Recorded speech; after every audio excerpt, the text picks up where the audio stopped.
Hello,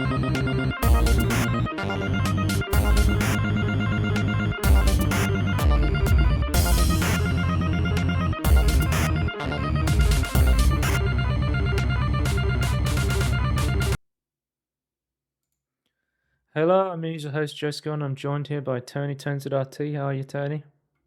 I'm doing very well on this spooky month. It's getting well. Yeah. It's the podcast is the closest to spooky time. The next time it'll be afterwards. So there, Well, spooky podcast, I guess. if you haven't been checking out the podcast YouTube channel, I have been doing my Spooky Month challenge where I'm trying to play as many Halloween games as I possibly can. So I think we have 2 videos out, maybe 3. I think we got 2 videos out on Halloween, and there's a third one coming. So I've been playing a couple more games, which I'll go over when we talk about games. And yeah, I think we'll maybe do a Halloween podcast the week after Halloween, maybe because it's Yeah. just scheduling. I'm actually at a Halloween party on next weekend, so we'll have to schedule that around. But I do have a costume, and I will wear it on the podcast because I think it's very funny. I've shown it to Tony, Okay. and it's pretty good, right? Yeah. And I think the image that you sent me is perfect as well. And yeah.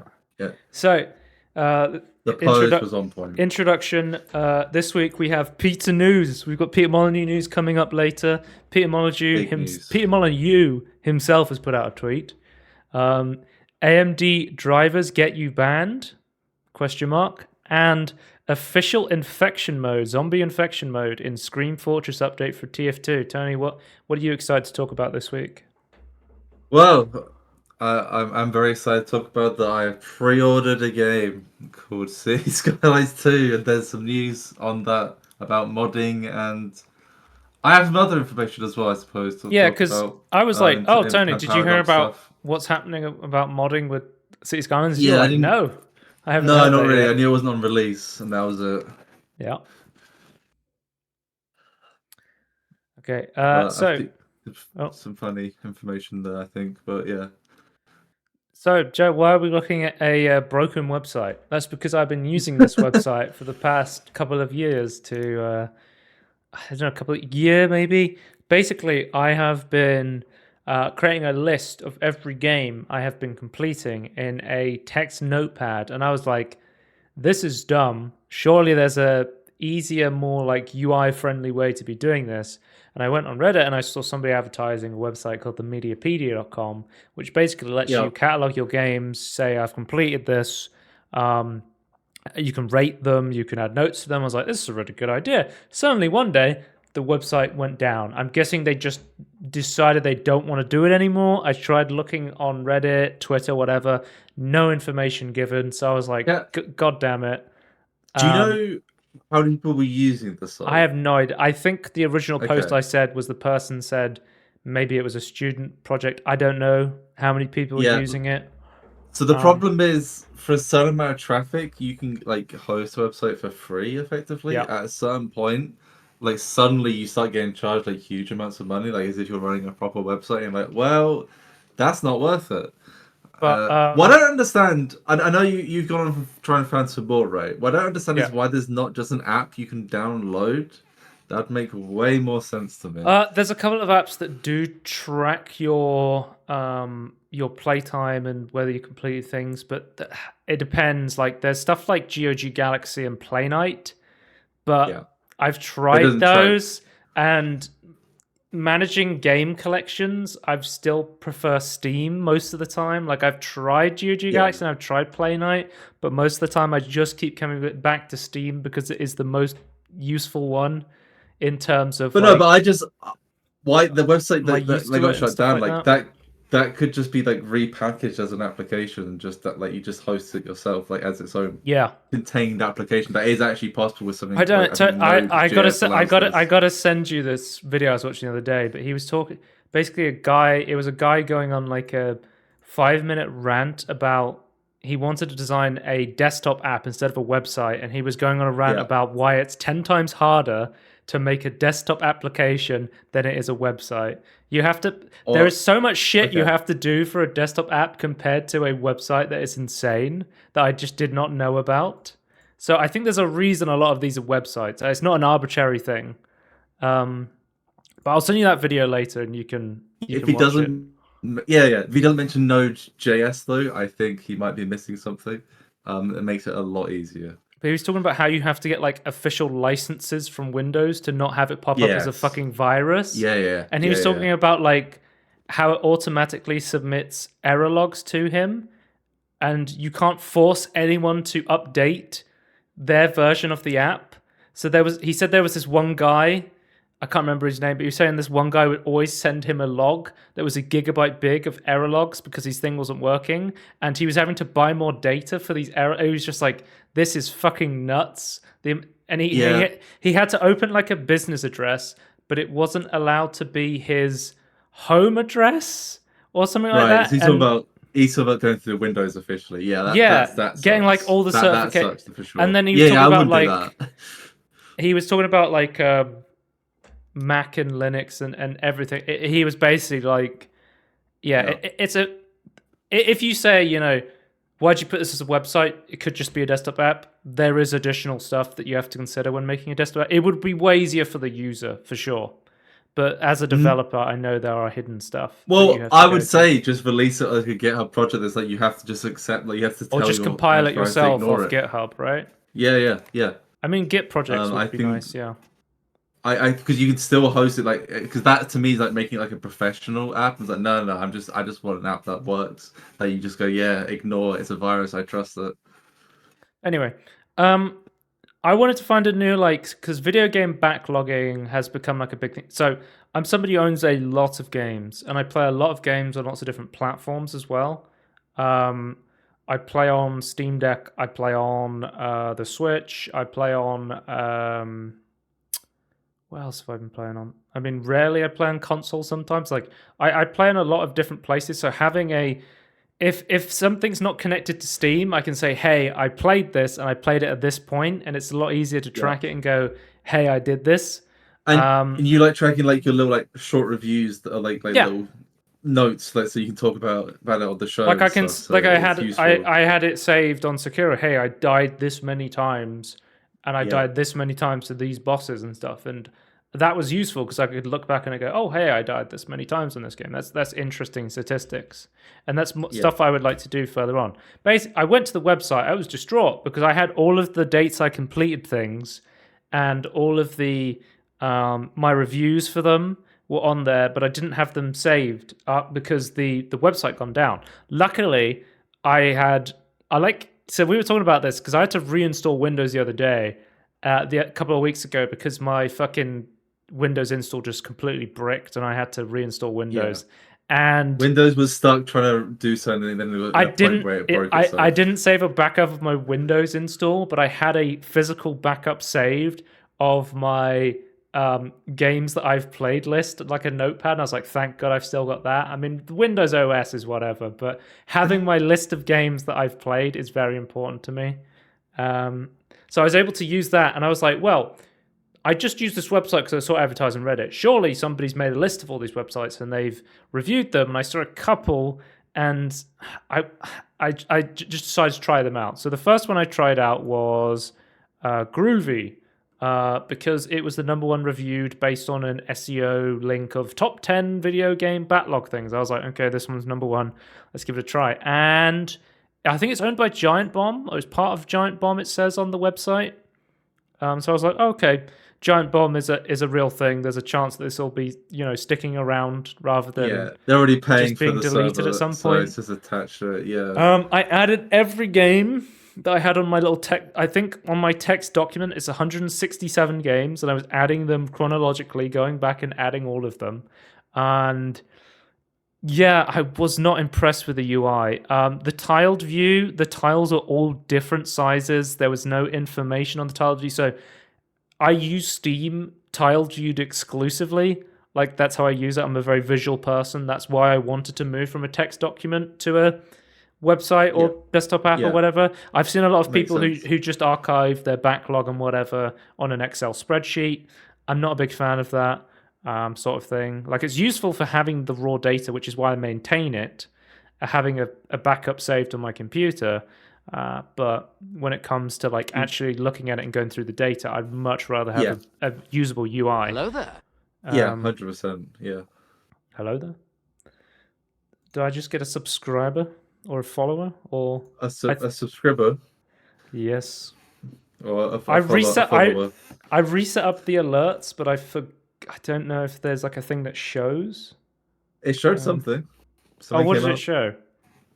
I heard a noise. It's like a heart in the mid. Yeah, it's like a heart in the middle of the screen. Then like I couldn't read it because it was like white over Sonic, so it's like half it was cut off. So someone followed. Okay, right. Thank you, I suppose. Thank you.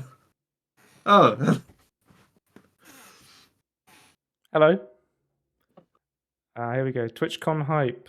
Twitch Global. You've got extra Emily shaking her head, which is a global emote now, apparently, for TwitchCon, which is happening at the moment in Las Vegas. I've been watching some of the streams and clips from that, so it's pretty cool to see. Anyway, that's what I was saying. Groovy, I feel like that's how you pronounce it. Yeah, I was not impressed with the UI. So I was like, you know what? I'll just take a bunch of these different backlog websites and I will just try them out. I will go through them. All right, thank you for the follow. And I will just, try and figure out which one I like the most. I mean, list view was a bit better, where you could add your ratings and stuff like that. Oh, I still got pictures. That's good. Yeah, but again, I still wasn't 100% happy with the UI. So immediately, one of the best reviewed ones on Reddit was this website called Backloggery, which is set up like a retro console, like NES sort of era consoles. And immediately I looked at this, I went, no, I'm not going through that fucking UI. I get it. It's like I get people like this cool retro theme. Yeah, I am not going through it. So apparently there's a beta website, and I tried the beta website, which is like remaking it with an easier to use UI, and I still wasn't a big fan of it. So I immediately was like, F Backloggery, I'm not going to use that. I then came to use Backlogged, which I have been using quite a lot now. I added every single game, and then I think I already had an account last year because I was thinking about using it, and then I basically just relogged in and added, because you can see I've already added my favorite games onto here. You can every Valve game ever, and as I was putting it together, I saw that there was a thing to say what games have you played in 2023. So I was like, oh, I'm going to have to make sure I add the date to every single game I've played. So I'm just going through my backlog at the moment. So every time I complete a game, I write it down and I try and figure out the date of when I completed it. And I was like, I'm trying to find the best website in order to track that. But the really cool thing is, if you put the dates of when you completed things, you can actually click this show more and recently played, and it will like break down your year in gaming by month and stuff like that. And you can say, there's this mastered button. So if you're 100% complete a game, you can say, I mastered this game. And there's like an option. The UI is super good, super friendly. Dark mode friendly. Dark mode, yeah. And yeah, I just really like this website. Our pages. I'm not taking that for granted. That's a positive. But yeah, here's all of my. I think this is going to be a super useful UI to look through all the games I've been playing this year. And you can have like a public profile which you can share with people. You can have friends. You can write reviews as well if you want to say, hey, I played this game. This is what I think of it quickly. And then people can read your reviews. You can share your reviews with your friends. I think it's a fairly good tool.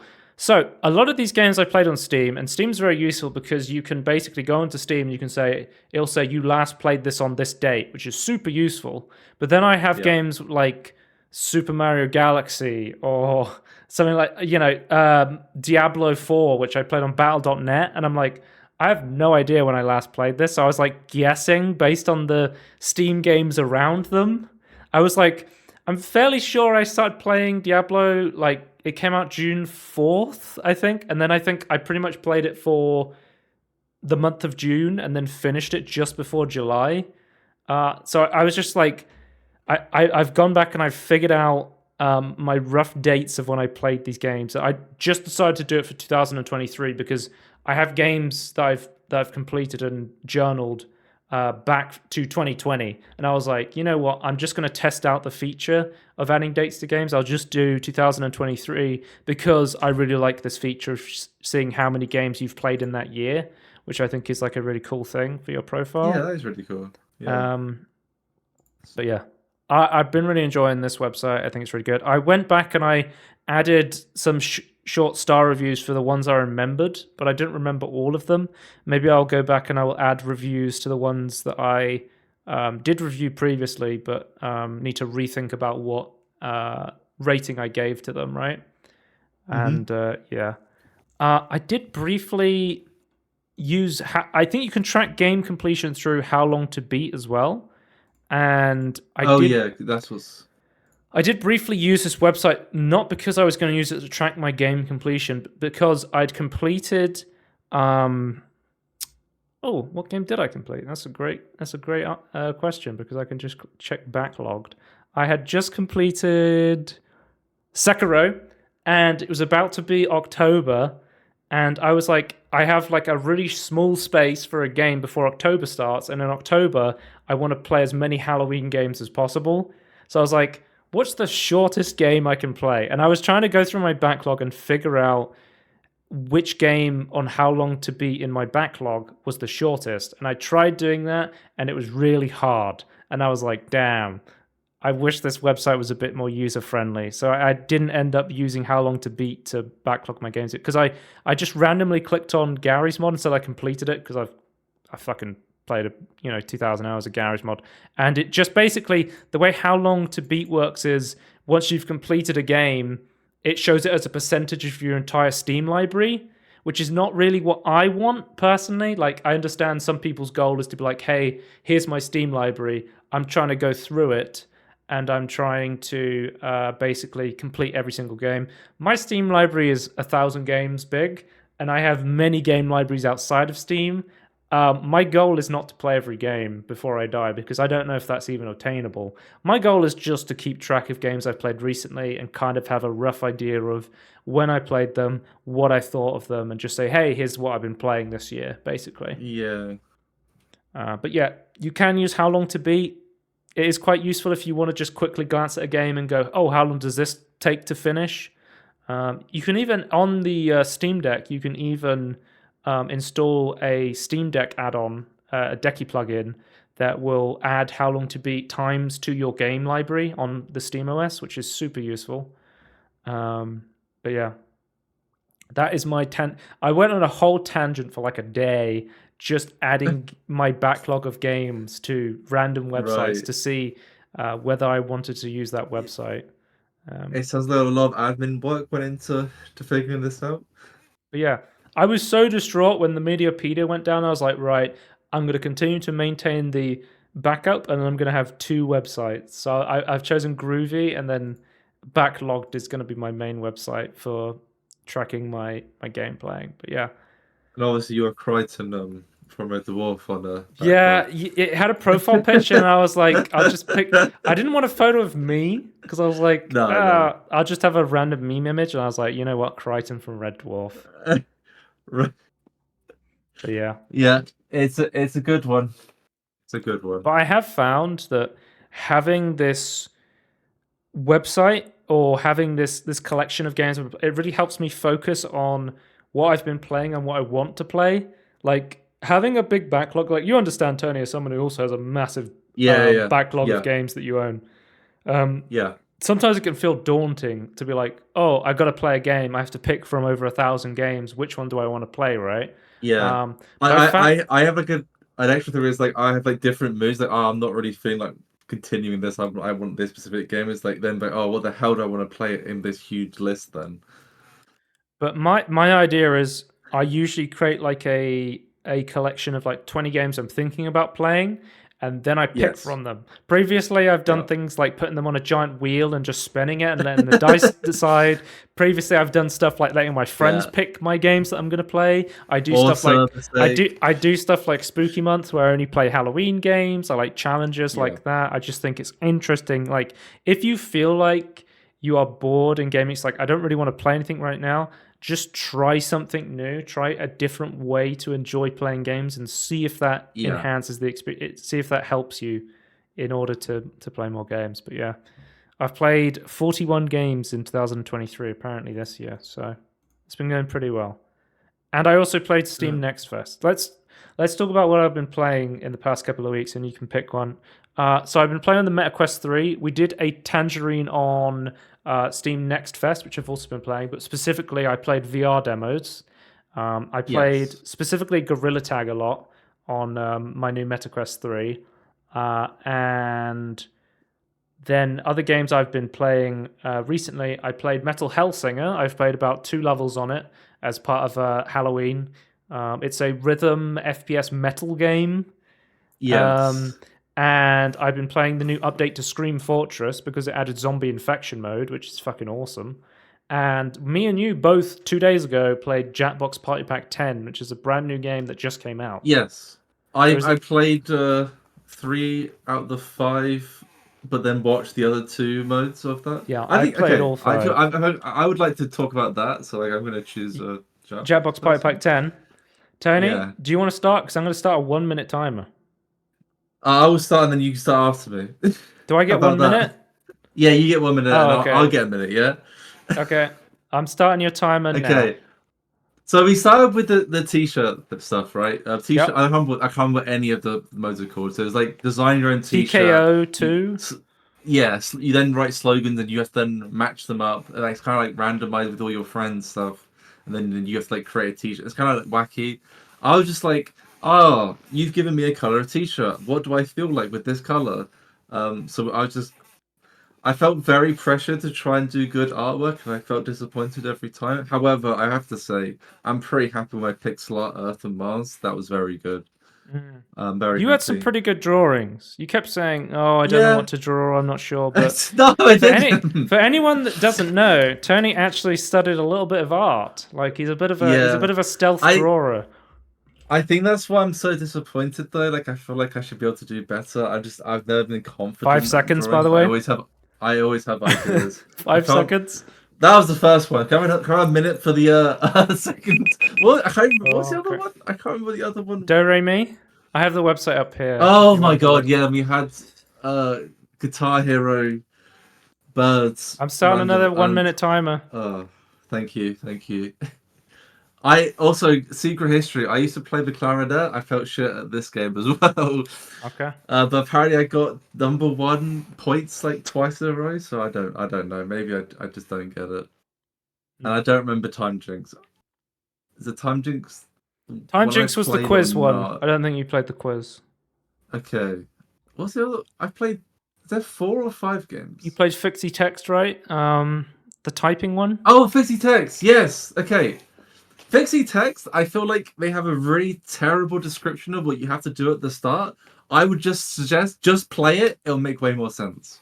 It's basically just you type, you 3 or a group of people type at once, and then you have limited letters, and it just goes, and you vote, and the other team votes on what they think is the funniest. It just goes crazy. That was 1 second. And that I'll pass over to you. Okay, I'll do the entire thing in 1 minute.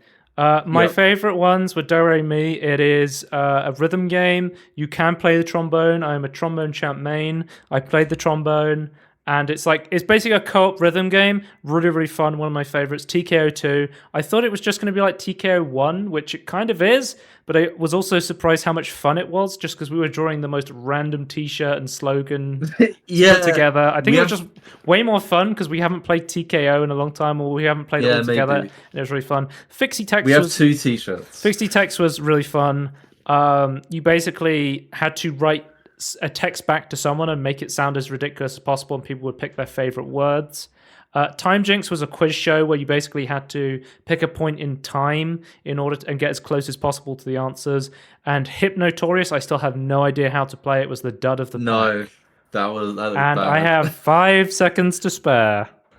There we go. Don't play the Hypno game. It makes no sense to me whatsoever. Right. So yeah. But no, it's actually a good selection of stuff, I think. I'm not a big fan of trivia stuff, but okay. Yeah, I really like Jackbox 5.10, and we will talk about it more probably at the end of the year when I talk about the game 2023. Well, it's a game that came out in 2023 that we both played, and that never happens ever. I mean, we can talk about it on Tangerine if you have a lot to say about it, but yeah. No, not too much. It's another Jackbox. There's some good games. There's some not great games. That's kind of how Jackbox goes. Yeah. And if you have a friend who always buys the Jackbox, you don't have to pay for it. You just get him to stream it on Discord. Has he always, as our friend, always paid for Halo full Andy price? Buys every single Jackbox on release. Yes. And they're like £30, right? Yes. He's given them £300. I don't know if they always cost £30, but yeah. Okay. But yeah. I have the first 3, so I've had the first 3, so I can play them on Steam Deck and stuff because it's a good party game console. But yeah, I don't have that many of them. I think I have like You Don't Know Jack, which is essentially just a raw quiz show in the Jackbox style, and then Drawful 2. I think I got 3. So right. Whew. But yeah, that was a long intro. We got 26 minutes. Let's move on to trailers, and then we'll go on to announcements. So next up we have Pac-Man Mega Tunnel Chomp Chomp announcement trailer. Chomp Champ, sorry. Tony, kind of sus that it feels like the Pac-Man 99, the free game on the Nintendo Switch Online, went offline, and then suddenly Pac-Man themselves is like, we're making our own Battle Royale Pac-Man game. I'm assuming what happened was Nintendo was like, Pac-Man 99 is really good, we want to keep doing this. And then, is it Bandai Namco who does Pac-Man? I think it is, right? No idea who owns Bandai Namco was like, okay. Yeah, we think this is really good. We're going to take this off as free and we're going to release it for money so we can make money off it. Which I think is, I'm assuming, what would happen. And yeah, I guess if people like Pac-Man 99, they might like this, but it seems... you think people are willing to buy a Pac-Man 99 game? How much is it going to cost? Yeah, I don't know. Is it going to have microtransactions? Coming early 2024 for PlayStation, console, Switch, and Steam. I didn't even check. I just assumed that it wasn't free to play, but let me check. Because sometimes before stuff comes out, it doesn't tell you how much it's going to cost.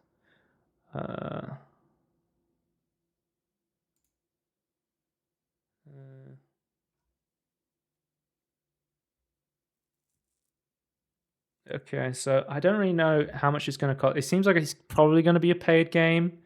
And apparently it's online only as well, so you can't even play it off. The single player is only for the tutorial. So if the servers go down for this, you've got another dud on your hands. No, there's going to be no LAN, I assume, either. Yeah. But yeah. That was the trailer for this week. So we'll move on to the trailer. Well, it's kind of a light news week, as I said to you before we started, but I know we're going to talk about City Skylines for like an hour, maybe. Yeah, so yeah. Let's keep going. It's true. Let's try and get through the quick stuff. Announcements: a new free update for Windjammers 2 is live now on all platforms, which features 2 new playable characters, full crossplay, a new training mode, online lobbies, and a spectator mode. So I don't know if you know this, Tony, but one of my big complaints about the demo from Next Fest for Windjammers 2 was there was no online lobbies. If you wanted to play against your friend, I literally had to stream snipe my friend during the Yeah. demo in order to Yeah, play a yeah. game against him. And then when the game came out, that was still the case. There was no way to like make your own private lobby to play against your friends. And I was like, how the fuck do you release a multiplayer game like this? This is nuts. Like, people are gonna want to be able to just play against their friends rather than queuing up against random people. I get it. It's Oh yeah, sort of exactly. competitive, but strange that they released this and then just randomly, like a year later, we're getting this update. So we'll see if this is enough to bring players back, but yeah, I really like Windjammers. It's one of those games with a huge learning curve, and then you're like, oh my god, this game is really good. But yeah, we'll have to keep an eye on that. Last Epoch 1.0 is launching in February 21st, 2024.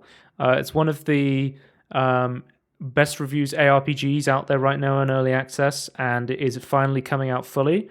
So if you are a Minecraft Dungeons enjoyer, a Diablo 4 player who's been disheartened by Blizzard in the past, maybe check out Last Epoch and give that a go for your ARPG needs. And move on to our next announcement. Rugrats Adventure in Gameland. Tony, we're always talking about random children's shows getting new, brand new games now. I believe there was like a old platformer version of the Rugrats game that this is based on. It's a retro-inspired gameplay feature, a unique co-op design where kids and parents need to stick together to win. So it seems like it's a 2D platformer. It looks pretty good, and you can have like this retro mode, or there's like a 2D art mode as well. I think it looks pretty good.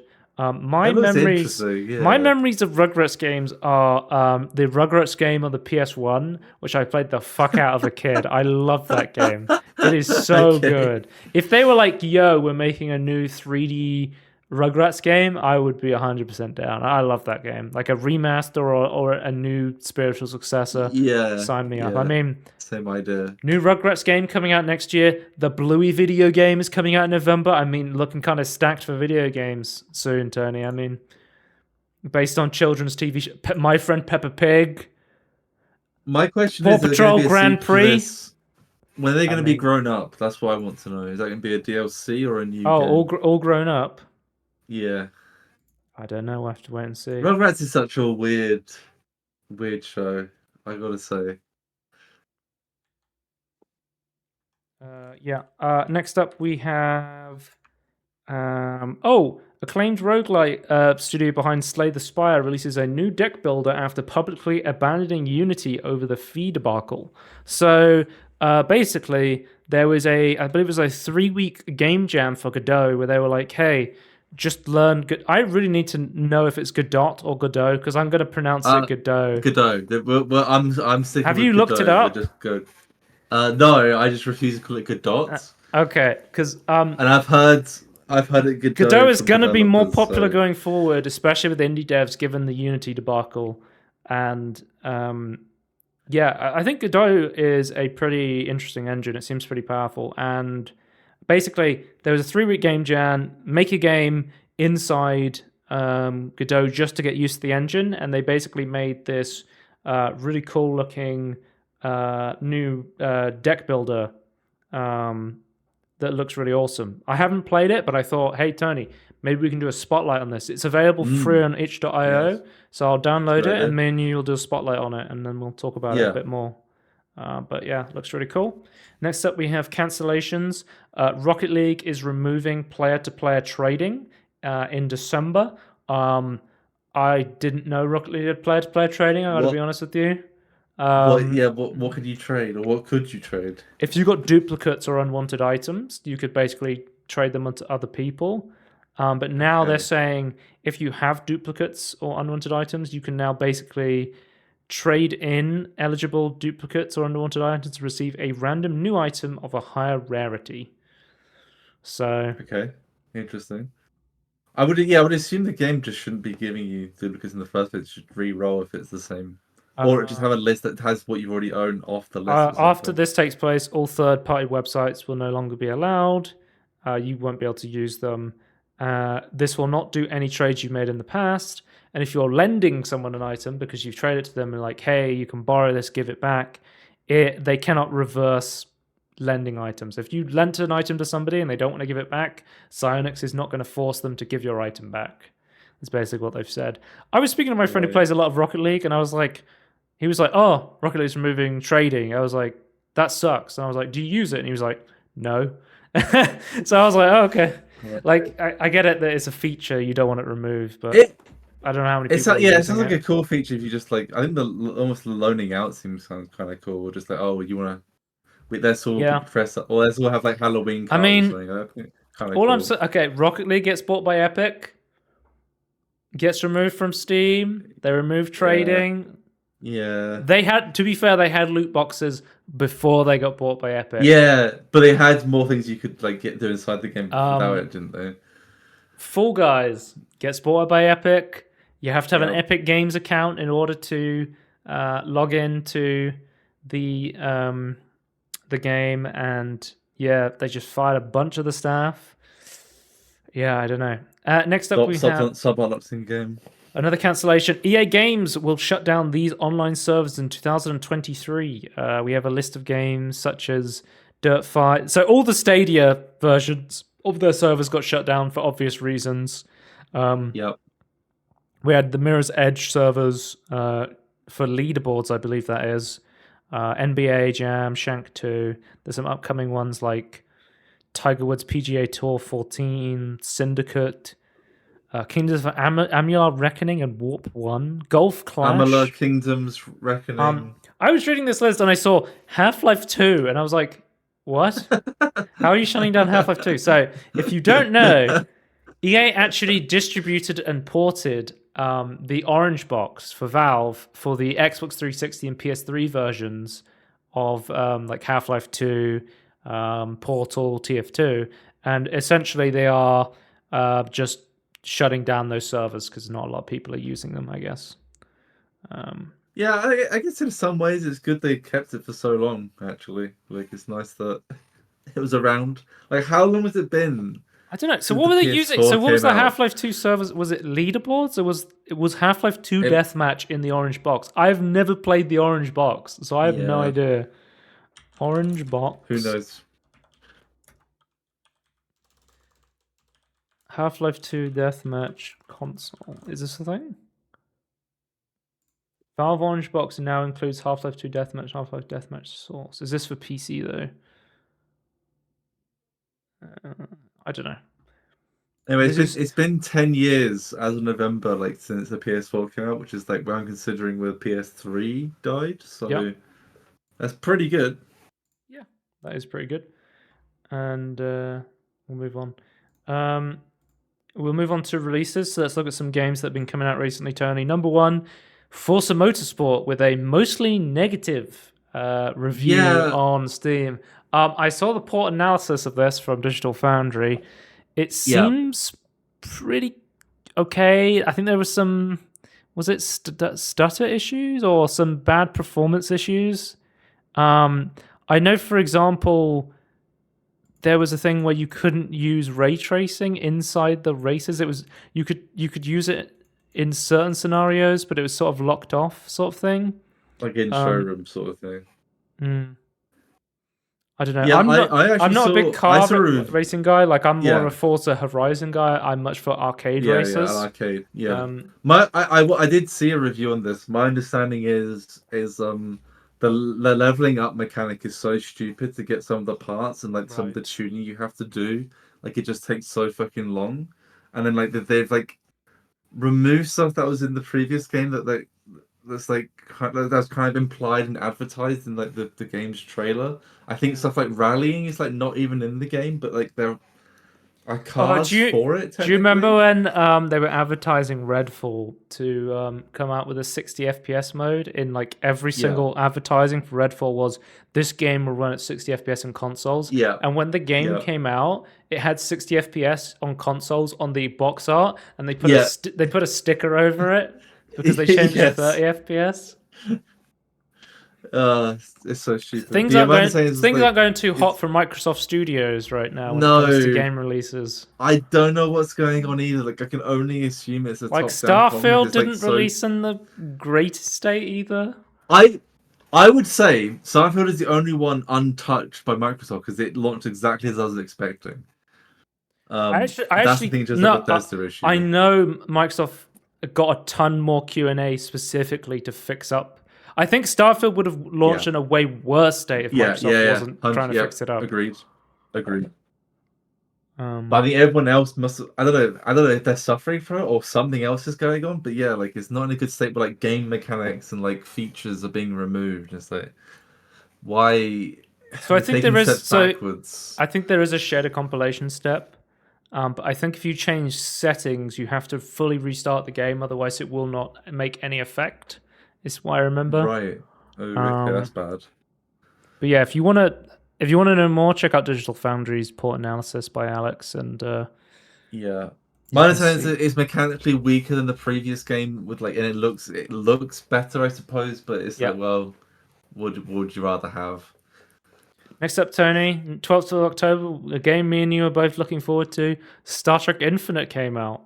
It did. It's Star Trek Stellaris. Yeah. Um, Got and mixed reviews. you have not picked this one up. You're waiting for City No. Skylines. Yeah, I Um, prioritize the Skylines this month. Despite the reviews, I'm still planning on picking up this game. so, do you know Um, anything additional about this, or should I just read the reviews and see what people are saying? the reviews I did be quoting the reviews, so like you might as well just read the reviews. A Star Trek and Um, Stellaris lover, 2K hours in Stellaris, and this is what I got to say about Star Trek Infinite. This game should not have launched in this state. It's a mishmash between Stellaris 1.0 and 3.0 and buggy as hell. In the early game, it's almost impossible to counter any Nausicaan incursion. I love this Nausicaan incursions as a thing they're talking about in this review. If you don't yes. know, Nausicaans in Star Trek are like the mercenaries of the Star Trek universe. Yes. Yes. Um, After that, you need a Doomstack fleet to neutralize them.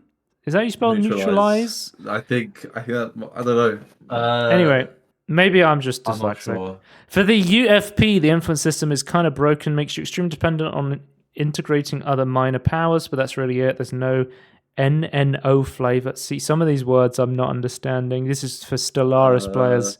yeah, I'm Boring not mid sure what those game. acronyms are either. I guess UFP stands for United Federation of Planets, is my guess. Oh, okay. So they're saying, wait, so their criticism is that the Federation of Planets has to unite other smaller powers. That seems like a interesting criticism. Yeah. I mean, okay, if the criticism is it's too basic, fair enough. If it's like, Wait, so oh, it's just the what you Federation do, has and to it's go just around ticking off lists. uniting other planets. That sounds exactly To like what grow. the Federation wants to do. Yeah. But I'm wondering if they can claim that it's just like ticking a box and it's just really boring compared to the conquest stuff. That could be because they're saying it's like the system was trivial. Right. So maybe that's their criticism. Okay, but it seems Yeah, I think because is it mixed? It's mixed at the moment. it's mixed. So one thing to point out, 'cause what they're saying about 1.0 is the movement and the claiming of territory, I believe. 'Cause I don't know if Solaris at the moment is hyperlane based, where stars are connected by Okay. hyperlanes, whereas in the past there used to be three modes of travel in Solaris: warp travel, hyperlanes, and wormholes. So this looks like they've reinstated just warp travel, which makes sense for a Star Trek game. I don't know how they've managed to do the territory claiming things. Let's read some of Although the. I was gonna say quickly that some people Okay. claimed like compared to the mod, like there's no point. I'm gonna have to disagree with that take, even if this is buggy. I think this has a place even with a free mod available.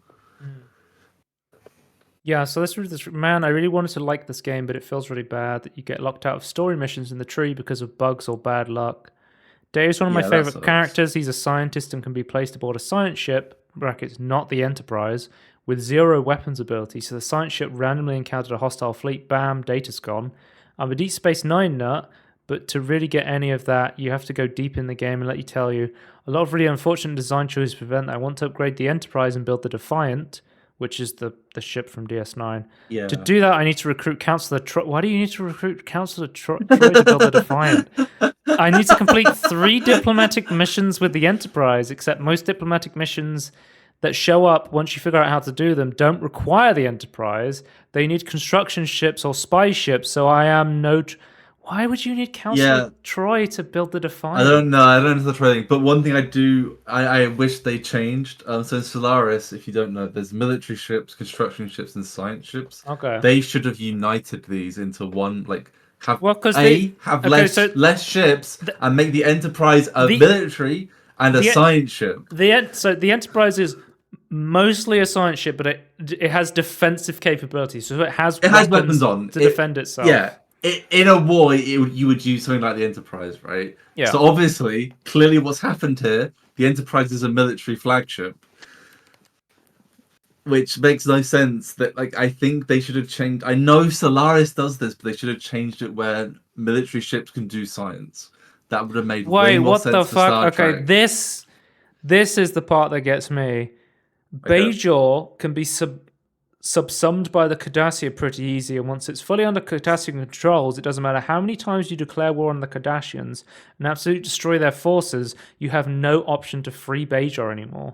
No free Bajor, no access to fully 1/4 of the mission tree, including no Deep Space Nine. So if you want to do... So if you don't know, Deep Space Nine's plot is about the Federation protecting Bajor from the Cardassians after they've been liberated from Cardassian rule. And... that's, as a Star Trek fan, that is something you totally want to play out. But the fact that Cardassia can come along, take over Bajor, and be like, well, you're locked out of that mission tree. That fucking sucks.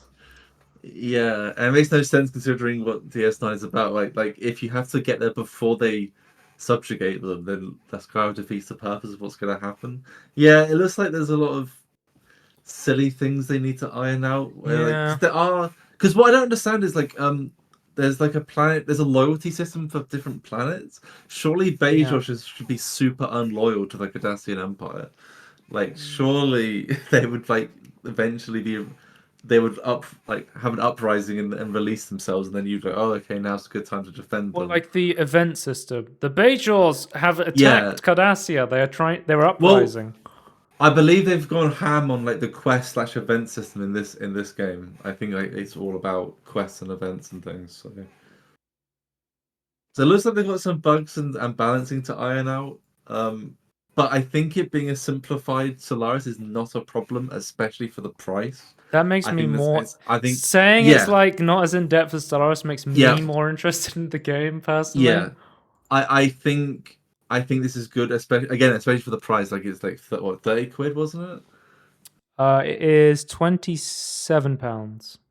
Okay, yeah, I think that's fair. I think that's cheap enough where it's just a reskin, simplified Solaris. That I think, as long as I think the bugs and annoyances are fair enough. I think they need to fix that. But I'm still super interested in this. I do want them to fix some of these things though. But I think it's worth. I think it's worth. I would definitely pick it up at some point. If not just for the assets of the ships and the stations, they look fantastic. So, which is a dumb thing to buy a game for, but I don't know. They look great. I've seen your Steam library, Tony. You've bought games for dumber reasons. Okay, true. October 13th, Lords of the Fallen came out. This is the brand new Souls game. It is they're re-releasing a game with a very similar name or the exact same name. Was it The Lords of the Fallen or Lords of the Fallen that came out in 2014? Yeah. It was a weird Viking-esque looking Souls-like game that was kind of, I would say, slightly forgotten about. And then they re-released this, and I watched some Twitch gameplay of it, of people playing it, and I was like, this looks a lot like The Medium. So if you don't know, there's this mechanic where you have a lantern, and when you use this lantern, you go to a mirror universe that's a undead, twisted version of the current world you're stood in. I was like, this is very much like The Medium by what's their name? In terms of Bloober Team. Yeah, in terms of theme of two different worlds on top of each other. Yeah. I've heard that it has not... the performance of the game is not very good. I think it's an Unreal Engine 5 title. and some people are very mixed on the game itself in terms of the gameplay. I think a lot of people. I think the thing that makes it the most interesting to me would be the lantern mechanic, but it seems like just watching people, it seems very fucking annoying and hard to use. It's not just like an instant switch; it's just like slowly switch and stuff like that. And yeah, I don't know. Let's have a look at the reviews. I think the monsters like look quite cool, so but I guess that's just part of the course for the Soulborne games. So this game feels way better than I originally expected. Aside from the performance issues, it feels well balanced between both of the worlds. Combat and exploration. The story is serviceable, but it's not going to blow anyone's mind. The combat at first felt clunky, but after the first few hours, once you find the right weapon that calls to you, it becomes quite fun and engaging. It's not quite as challenging as some of the other games in the genre, but that's not to say it's a walk in the park either. Okay. what are people's criticisms of it? I suppose. Like, what are people not liking about it?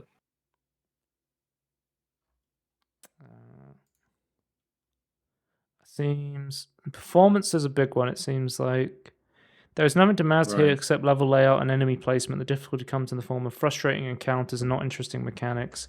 Everything centered around enemy design is terrible. Aggro distance, placement density, infinite unreadable respawns, hidden mobs behind every box corner, locking on, ranged attacks. It's all designed to frustrate you. It's not impossible. It's not too hard. It just becomes more trouble than it's worth. It's tedious.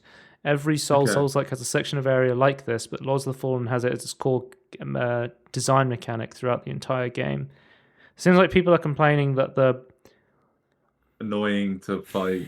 It's creatures. The difficulty comes from being unfair rather than being hard. Is what I'm seeing. But yeah.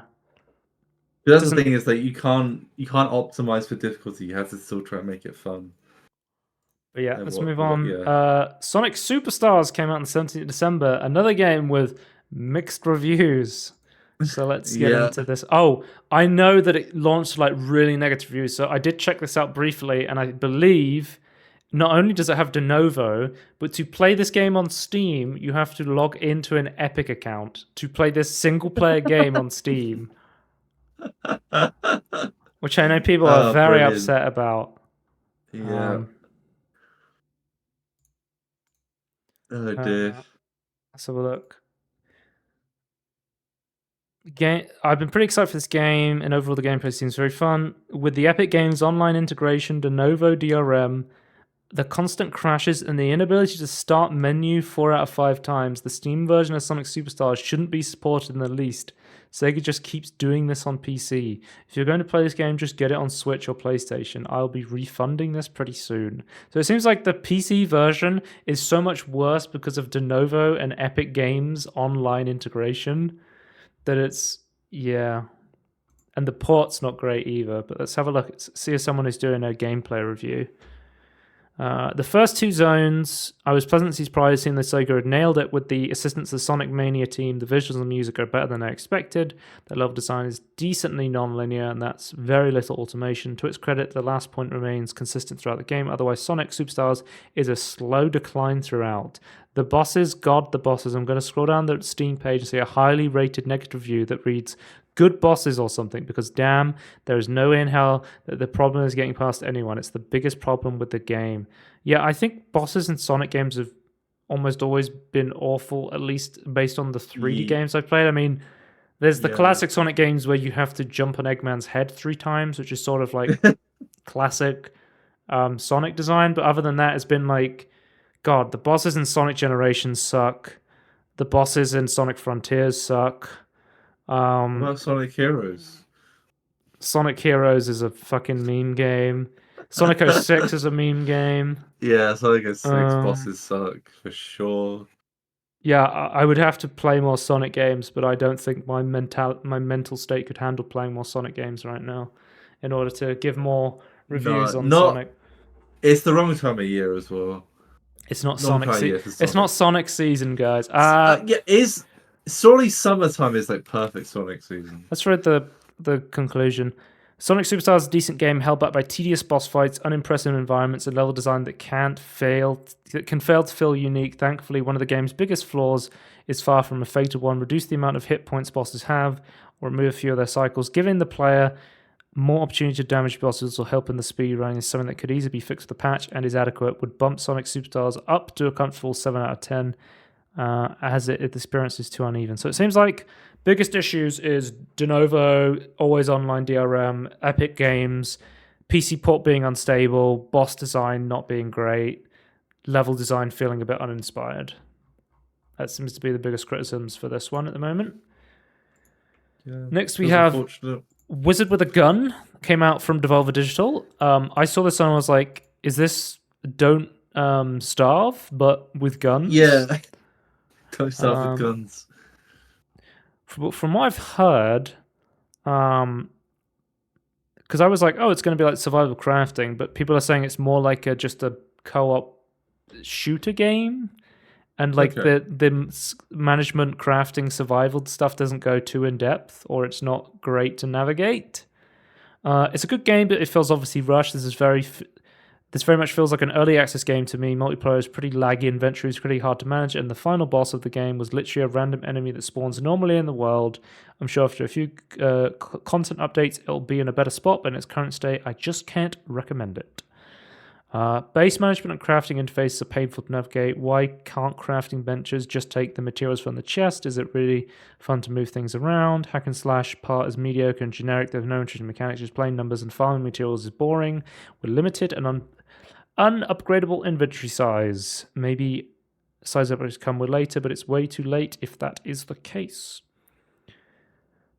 Even though it feels more like early access, it's still fun. 8 out of 10 would recommend. The game isn't really challenging, it's very long, but it is enjoyable concept. If you like sandbox games that you mess around and do what you want. I love this game, not too long, but with promised content updates, I think we can really get solid. So it seems like some people really like it.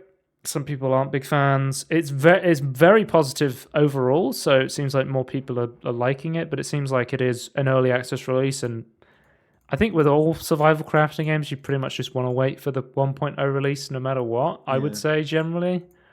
It looks like people putting at least like 6 hours in to get to the boss, so... Yeah. I think I'm still interested to look into it, but yeah, it's not... I was always a bit confused of what it was trying to do. Someone here is saying that it's quite grindy, which makes exploration unfun. Let's go to the next one. So next up we have... Oh, Tony! October 17th, D4! D4 Bad Basic. It's released on Steam, and it launched, Tony, with a 25% discount as well. So not only can you get a game that is Steam Deck verified, has Steam achievements, has Community Hub support, but also runs on Steam Deck, but it's also cheaper than buying on Battle.net. As a big FU to all the people who bought it on Battle.net. I think so. We know that if you got it on Battle.net, you will not be able to transfer your copy of the game over, which is a shame because I would like to play this on my Steam Deck eventually once the game is fun to play, if that comes. I mean, we saw with D3 that went from a very mediocre to bad game to being like a pretty decent-ish game towards the end through content updates and the expansion Reaper of Souls.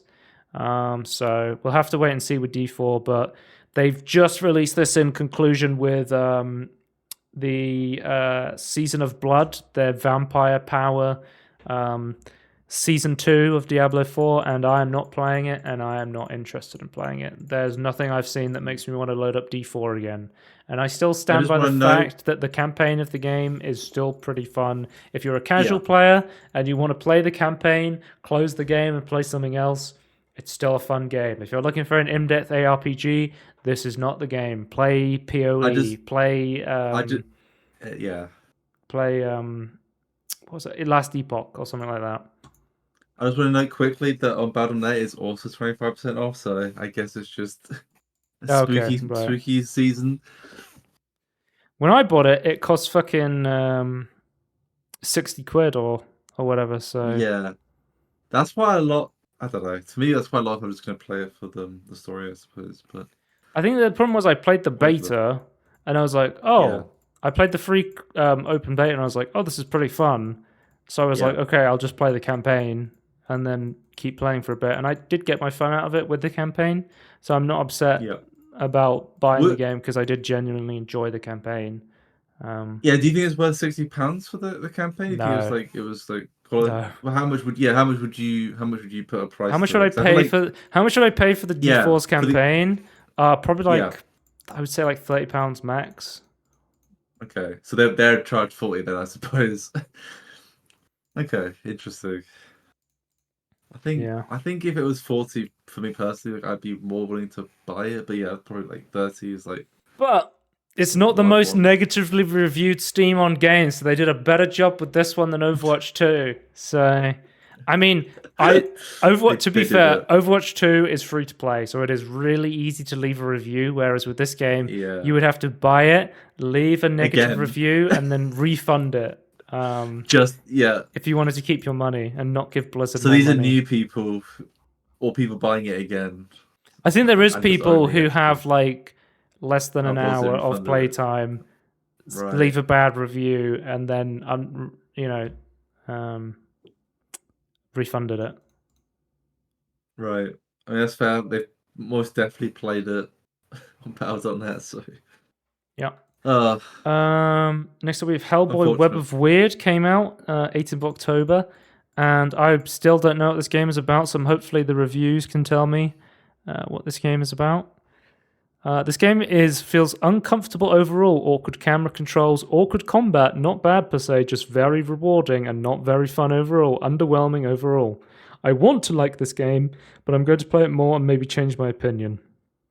The people in the reviews here are the people in the Discord, have hardly played the game but are screaming 10 out of 10, so be warned that the current positive reviews don't really reflect the experience. I get mileage may vary, but if you have zero point 0.1 hours in a game, 6 minutes, don't make a positive review, which I would probably agree with. If you haven't Yeah. if you've launched the game for like 5 minutes, don't leave a positive. You remember when you used to be able to leave reviews on games before they even released? That was my Yeah. biggest peeve. I was so hyped for this game. Like I remember Borderlands the sequel. It's like positively reviewed. I'm so hecking hyped to play this game. There was the most useless fucking review on the entirety But of they Steam. pre-ordered this. They have a right to review Yeah. it, surely. For some Yeah, reason, that this was game dumb reminds me decision. of Ben 10 Protector of Earth. So it's pretty gay, but the camera is so ass. What the fuck is Ben 10 Protector of Earth? Hang on, I'm going on a tangerine right now. I see it's a Ben 10 game. Yeah, on the PlayStation 2. Guys, if you want to play Hellboy Web of Weird, it's just like Ben 10, apparently. What the fuck is this? I've never seen Ben 10 look so weird. That's the weird. I guess it's kind of like a cartoony art book style on the background. And it's sort of like a brawl it, guys. Here it is. What the fuck? Okay. I guess we know what Hellboy is all about now. Let's move on. I feel like I'm none the wiser. I have to watch an actual review that someone's like did a video on. That would be I think it's like very the useful. hard cel shaded comic book art style with like a third person action game. Apparently it's a roguelite, so it's a Right. roguelite action brawler. I think. So I Jackbox saw Party Pack 10 came out on 19th of October. We already talked about this. It's pretty fun. It's more expensive than the previous ones, and it has mixed reviews at the moment. Let's see what people are saying. Somebody said multiple crashes on both games. Really? For the 10th game, I do recommend it, but it does feel like more effort could have been put into it. The most expensive Jackbox game was me and my friend's least favorite. Yeah, I think I preferred this one to Jackbox Party Pack 9, I'm going to be honest. I think I preferred it to the previous one. Yeah. I mean, I'm very biased for the specific things I want from a party game, but yeah, for me. Well, that's what you're going to see with mixed reviews is some people are really going to like the games, and then some people are, never going to touch them again. There's a price hike as well. Like, I feel like it feels a bit problematic, I suppose.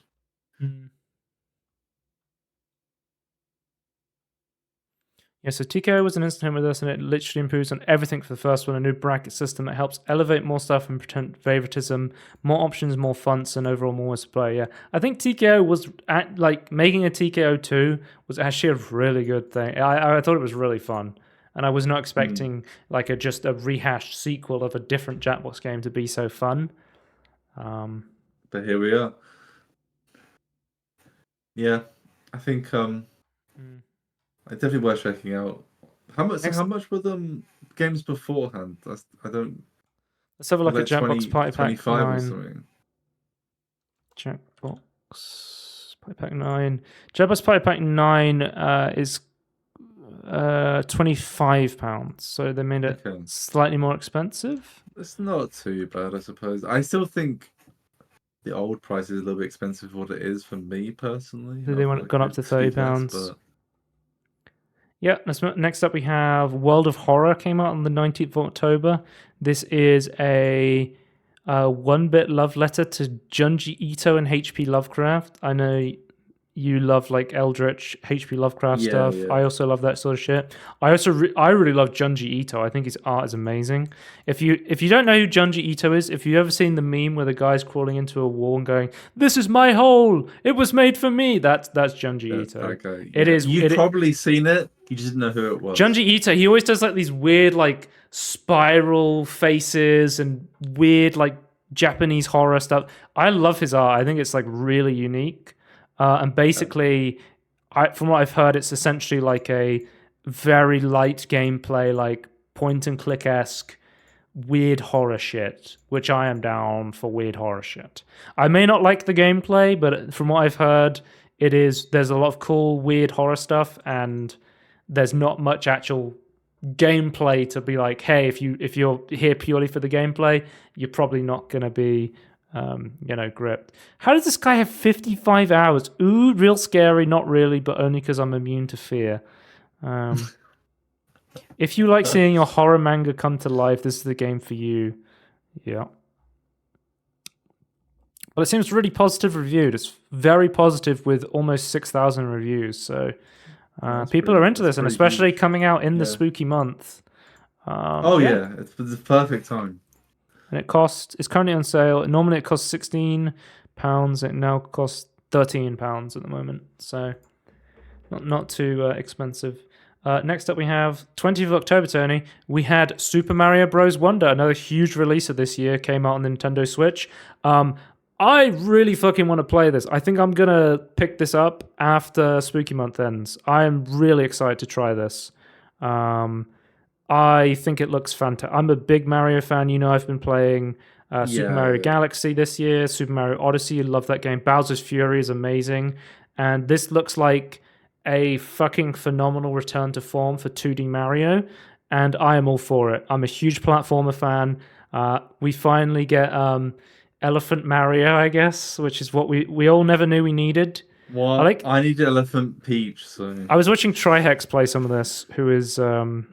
if you don't know, he's the tryhard emote in Twitch chat, and he's a very famous Yoshi's Island speedrunner. So he plays all the platforming games, and he was basically saying mechanically the game's really good. It seems like they've gone back to this more sort of like...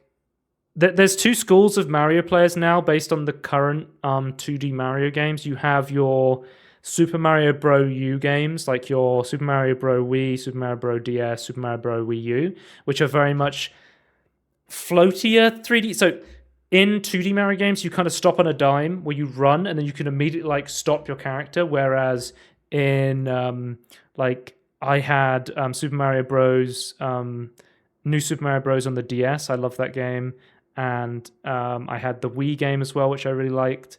And you definitely like...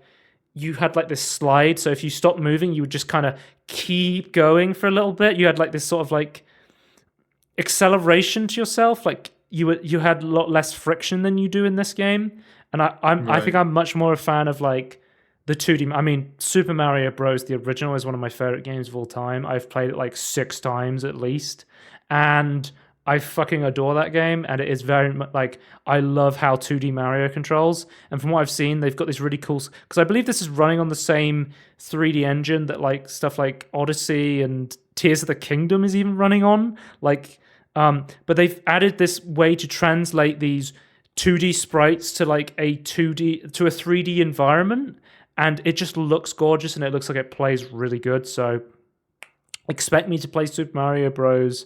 Wonder, because I will be playing it this year, and I will have a review for it because it looks fantastic, and I cannot wait to try it. And yeah, that looks really good. Still looks good. Yep. I've seen the Digital Foundry port analysis of it. It runs at a solid 60 FPS, 1080p docked, and 720p handheld. If you're worried about performance, I did not see any testing on multiplayer.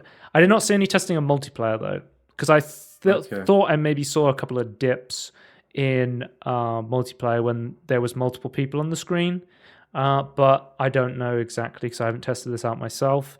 I believe if it starts to detect slight dips in frame rate, it will use DSR, so it will use dynamic DRS, dynamic resolution scaling. So you can go down in resolution slightly, but it won't be that noticeable. It will still look really good. Do you think it'll run well on a Steam Deck? Well, now you mention it, Tony. I don't know if you actually saw the news about this, but the game actually leaked before the release date, and people got it up and running on Rygenix like weeks before the game didn't come out. So people have already been emulating this game. I think I saw a video of like 4K 60 FPS Super Mario Wonders. I mean, we've had a couple of leaks now. We had Tears of the Kingdom was leaked before it came out. And the thing is, until they make a Switch successor, you are going to be able to emulate Switch games day one on PC pretty much every time because of the power of the system. Using the same engine that like a lot of the legwork's already been done. Mm-hmm. Well, whenever I read the Yuzu blog and they're like, hey, this week we have been working on getting Sonic Superstars running on the Yuzu, and I'm like, well, why would you can just buy it on Steam. Why do you need to emulate a game you can literally play on a different platform? And then I'm like, wait a minute. If they're improving the system to run this game, surely that means games that you can't run on Steam or PlayStation or whatever are going to run better based on the tweaks they've made to that game, especially if they release another game that's using a similar engine that isn't on these other platforms, which is why they put all this effort into running games that you wouldn't necessarily want to emulate when you can get them on these other platforms, you know? Yeah, it's great to see the engineering behind it. And then Tony, we've also had another huge release right at the end of the year. Spider-Man 2 came out on PS5 on the 20th of October. And from what I've seen so far, it looks really cool. I have not been watching any gameplay videos or anything really because it is a single-player story game. And I'm just going to wait for this to come out on PC. I haven't played the first one or Miles Morales. They're on my wish list. I think I've played Ratchet and Clank from the Sony catalog on PC, and I want to. And I have bought God of War and Horizon Zero Dawn. So I think the next one I'll be checking out is probably God of War because I want to go through some games in my backlog. But after that, maybe I'll be picking up the original Spider-Man games, and then eventually when this gets ported over to PC, I'll check it out with its enhanced ray tracing. So I looked at the port analysis for this. They're doing ray tracing in every single mode, performance mode, VRS mode, and quality mode, and they're able to maintain 60 FPS on consoles with ray tracing on, which is really fucking cool. That's huge, This game, as a big fan of Venom, so I'm happy to see this working well. It is a technical showcase, and it looks fucking awesome. I think we've had 2 technical showcases just come out. Spider-Man looks like, this is what the PS5 can do. Especially, have you seen any videos of the quick travel in Spider-Man 2, where basically... the springy fire yourself out thing. You fast travel to a point and you're immediately there, like web swinging, basically, and you're like, cool. Or the camera will just pan across the map in one take, and then you'll be there on the map. Oh, yes, I have seen that. Yeah, yeah. And I didn't basically, realize they that were was how that saying was. we could actually make it faster, but for gameplay looks reasons, we actually made it like slightly slower because we wanted to have this cool like panning effect. I was The like, panning, yeah. The effect is really cool. It's exactly what I'd want. It reminds. You know what? That panning effect kind of reminds me of like a Sam Raimi film. Is that if that's yeah, just me being crazy? yeah, this looks awesome. Really excited to play this when it comes to PC. And yeah, that's releases, and we're only an hour and 15 minutes into the podcast. So, Yep. but we don't have too much big news this week, so I'll just go through. We don't actually have any quick news. We're going straight to mod news, Tony. So, Mod news. Okay. someone has made a Half-Life 2 demake inside Quake for it started as an April What? Fool's game jam, but they have fully made this like super low resolution version of Half-Life 2, and it looks fucking awesome. You get to see the G-Man in Quake, City 17, which I'm currently in right now, inside Quake, and yeah, I love Half-Life, I love Quake, I love shit like this. I'm assuming you can't play this on the Night Dive port. I don't actually know. You might need to use the one of the source ports. Like I haven't tested this out, but I'm assuming you'd have to use one of the source ports. I'm trying to remember the name of the one I used. But yeah, awesome to see. And then also, someone else pointed out we actually had another demake earlier this year in another boomer shooter. Somebody made a Stanley Parable demake into Doom. So there's now a Doom WOD of the Stanley Parable, which I think is hilarious. It looks very much like the Stanley Parable office, and then suddenly you look through a window and there's some dude being hung from like a demonic, poster or something. And it's like, oh, okay. It's the Stanley Parable, but it's still very much Doom. I mean, we've had some pretty good Doom mods this year. I think myhouse.wad is looking like my favorite mod of the year so far, but we'll have to keep checking out the modding scene. But we've had some really cool mods this year. Yeah. Next up, Tony, for mods, City Skylines 2 announcement. We've got an update on the modding. So City Skylines 1 had a workshop. The workshop was very popular. City Skylines 2 later launched with something called the Paradox Launcher, which is added to most Paradox games, including stuff like Stellaris and other stuff. It was not very popular. It was essentially a way for them to advertise their other games, which people were not a fan of. It's actually worse because they went back and added it to City Skylines 1. So technically, City Skylines 1 now launches through a launcher. So, yeah, it's not great. I wish you could just play the game and bypass it. But yeah. But they have their own system called Paradox Mods, where you can. I assume you're using the Paradox launcher to browse and install the mods. Well, we haven't seen it. We haven't seen how it works. Okay, so this doesn't exist in City Skylines 1. No, the most I have seen, and I've not even seen it, is like someone discussing it who had access to the early. They got access to the early build of City Skylines 2. And apparently, in one of the versions, there was like a section that like looked like it started linking into mods, and that's all we've seen. We don't know how it's going to operate. I hope hopefully there's like the better playlists of stuff or better like management of it. Otherwise, like if it is worse than like I'm not okay. The Steam Workshop is I'm gonna say is good.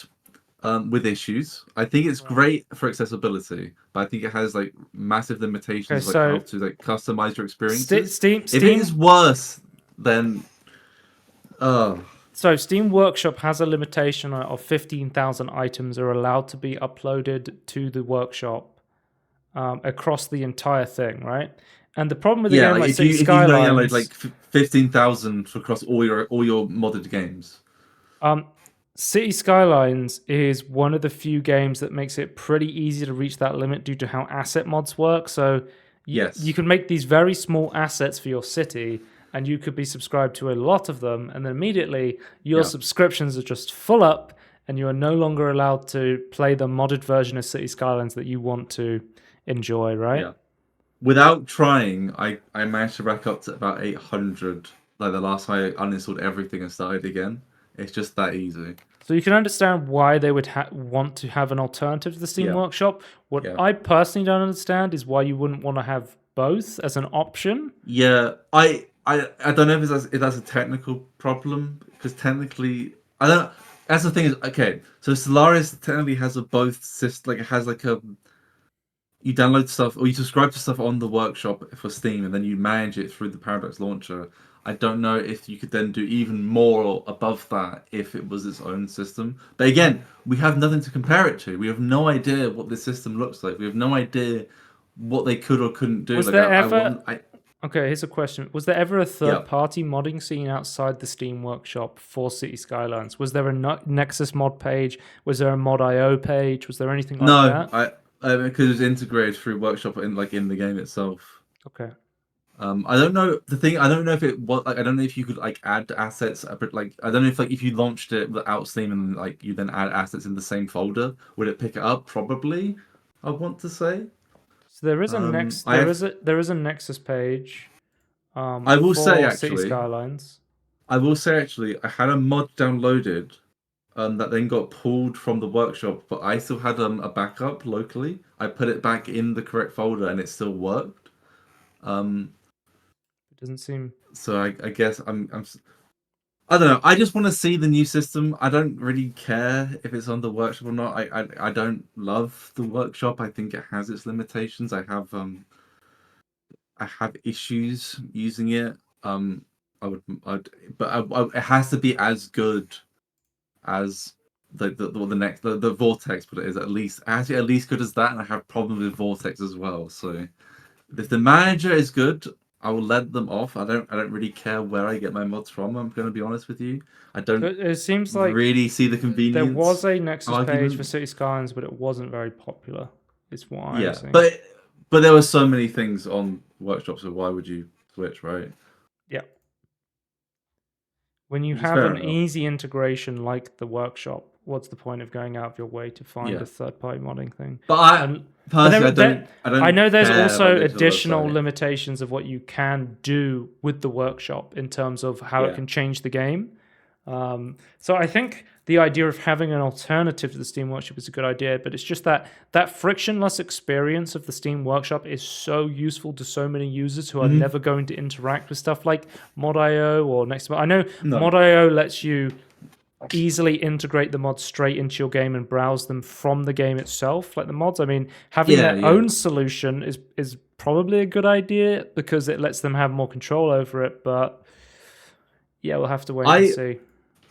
Yeah, I don't. To me personally, I don't really see I don't see Steam as this frictionless thing And either, though. Like it's still just its own yeah, separate section that you have to go to. So I mean, we've seen City Skylines has put out a statement saying they will not be supporting mods on release, so we have to wait until the game comes no, out until we see mods. And of course, but that is they pretty they common. actually put out a statement in this Steam release addressing the performance issues with City Skylines 2, because from what we've seen so far, there's been major performance questions of people running Yeah, 4090s low 1080p getting like 79 FPS yeah. on like an So 11900K, people on 13900Ks and a 9000 XTX at 4K high running at like 7 to 12 FPS. Like, yeah, I will say, from my I understanding, believe is that that was a we're not bigger city, but CP we're not CPU bound, and we're graphically bound. So like I think you can get away with like a lower CPU. Obviously, there's a limit to that. I think I don't know, like third gen Ryzen. I think probably like that sort of era. Probably like I wouldn't go so below from the personally. 4090 person playing at 4K, going from population 1K to 10K seems a massive dip in performance down from 52 FPS to 34 FPS. But once you get up to Yeah, that with max settings. 25K, this is 4090 playing at 4K. I guess it was low settings, right? Which was going from 25K to 50K. There's like a 1 FPS drop. 50K to 75K. There's like a 2 FPS drop. So it seems like Yeah, having massive populations, there's not a big difference. But then it's going from like 1,000 to 10,000. There's a yeah. massive drop in performance. I don't think it's necessarily the population itself. It's like what the population has access to, and I think as you get bigger, you start adding different like utility or transport or other mechanics or education stuff like to it and land value, which then adds like more simulation problems. But then also like add again, I think it's graphically balanced. I'm wondering it's just like all those systems interacting with each other. So I know weather is very bad at the moment, which I know is kind of bad considering seasons is a huge part of the game. So I think people are turning weather to low. You can't use. You have to turn off volumetric. Was this Unreal Engine 5? Fog. Is this what it was running on? Yes. Do we remember? No, I don't know. City Skylines used an adapted Unity version. Okay. What does City Skylines 2 run on? City Skylines 2 is Unity based. So it's Unity again. It's still Unity. Yeah. Yeah. I don't know. What the guy that I think is the same guy. Like his recommendation from like because he did a live stream on it. Like he said like he bought a ton of components or kind of like PC parts to be able to like switch out his CPU and like graphics card, but to like get performance numbers. And he was saying is like you can even on the biggest city, you can make it like a playable frame rate, which I believe he's taking it as 30 FPS because it's not a first person shooter. Ideally it'd be 60 obviously. But you're gonna have to like lower the graphics settings of what you think you're able to do because it doesn't scale well to the high end. But it looks like at the very least you can play it on low or something if you've got a worse system. So I'm still. It's a shame. Yeah, it's a shame that I can't play it high. At 1080p on low, with 11900K getting that kind of performance, I think is a problem with optimization there. Yeah, for sure. But there are certain. The thing is, there are certain settings that like make it worse though, and I think, as far as I could tell, and 4K is like a no-go at the moment. Like it's 2K max. Right. So I think just try and do 4K. Just don't. Well, I was reading some comments where people were saying like Anno 1800 running at 4K is an absolute dream. Like they wish that more people were interested in that game because it is one of those city games that runs pretty well compared to the other ones. Yeah, I do think Anno has its scope much smaller though. I think it doesn't simulate population in anywhere near as much. That's an example of a city game where you can run it at 4K. It looks really good, and you zoom in and there's a lot of detail. Yeah. But Anno has always been a graphically stable and optimized game, but its simulation's always been less though. Right.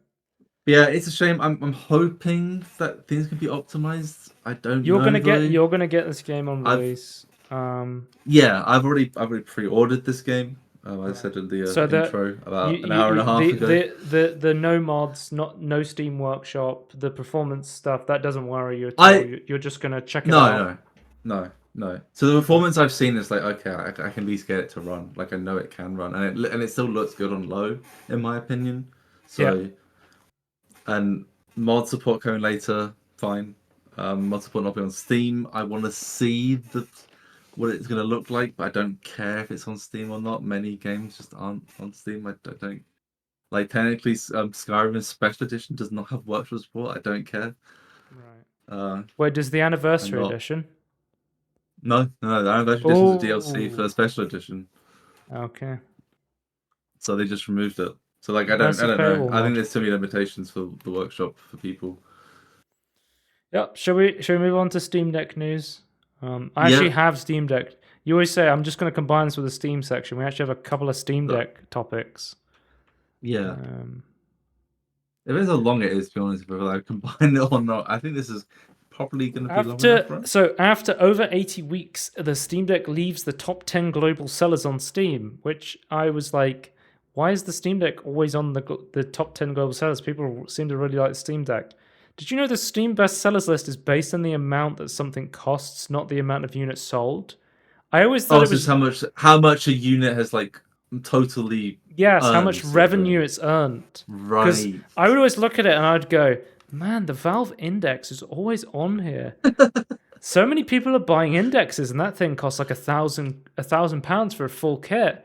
Why is so many? I guess people really like VR. They just keep buying indexes, and I'm like, wait a minute. It makes sense that the index is always on here because if it costs £1,000 and a couple people buy it, that is like the equivalent of someone buying 20 full-priced games for one index. Yeah, which is insane. Or like, let's say the cheapest Steam Deck costs £350. Let's say a AAA game costs £50. That's what, seven games worth of for one Steam Deck. And I would say the Steam Deck is fairly popular. I think it's sold around 1.5 million units. So it would make sense that it's still making quite a lot of revenue from people buying it. I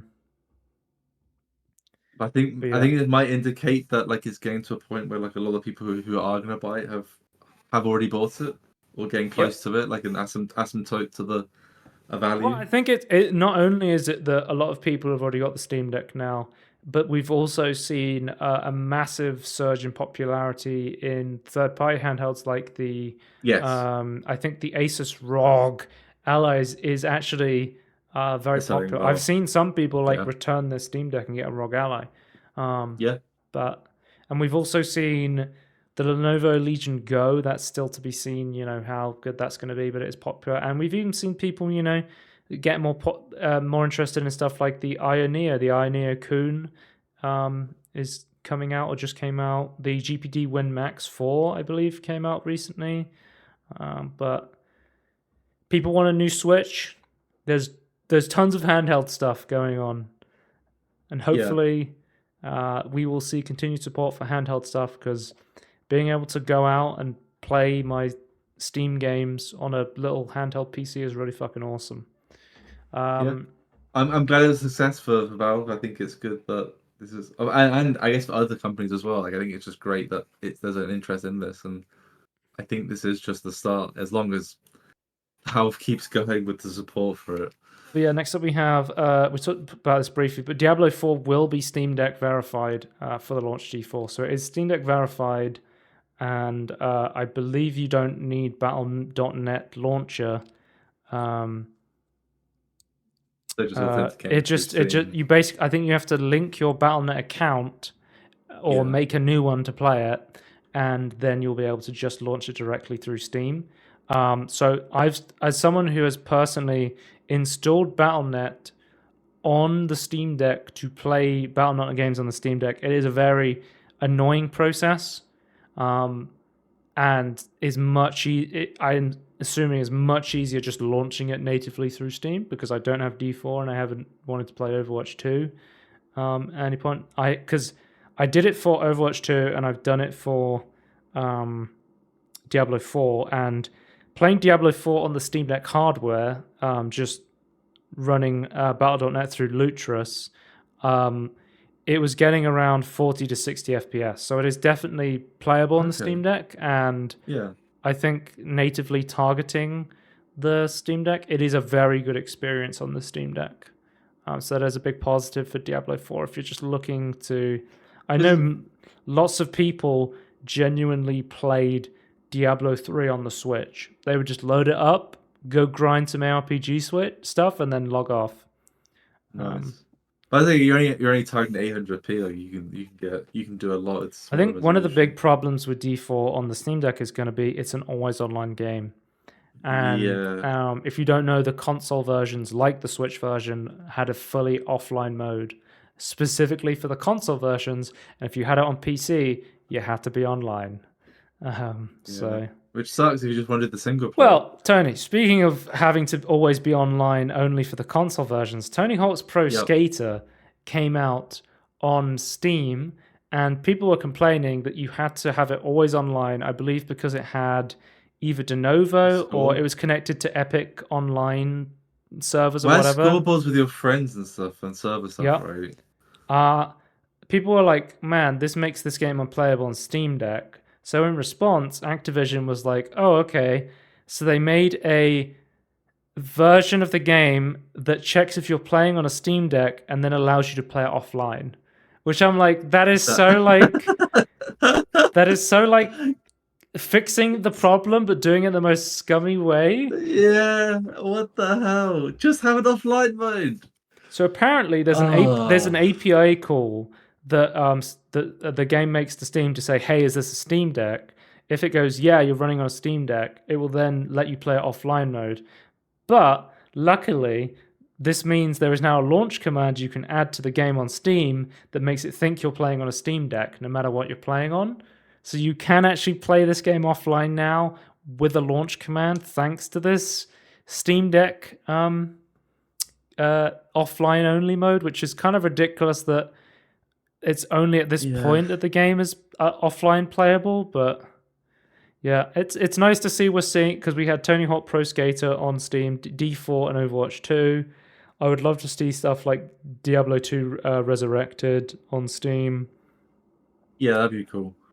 Crash Team Racing on Steam would be nice. I would like to see them release make more Spyro games now that they've actually been bought by Microsoft, I believe. I think it's finally over. Yeah, I think we can finally say it's official. Yeah.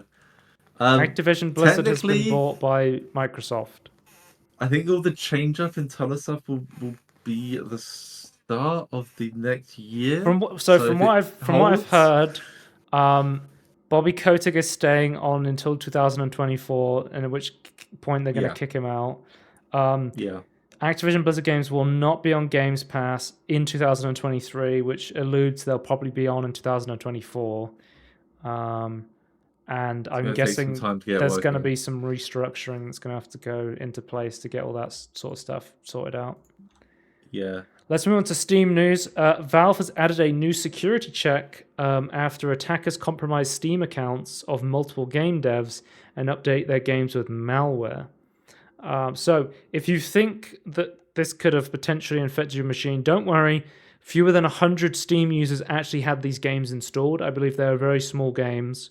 And they were not very popular ones. But in response to this, Valve is adding a new SMS verification step to stop all developers to try and prevent it from happening again. So if you want to upload a game to Steam or make changes to a game to Steam, you have to use an SMS verification code on your phone in order to make the update or do the upload.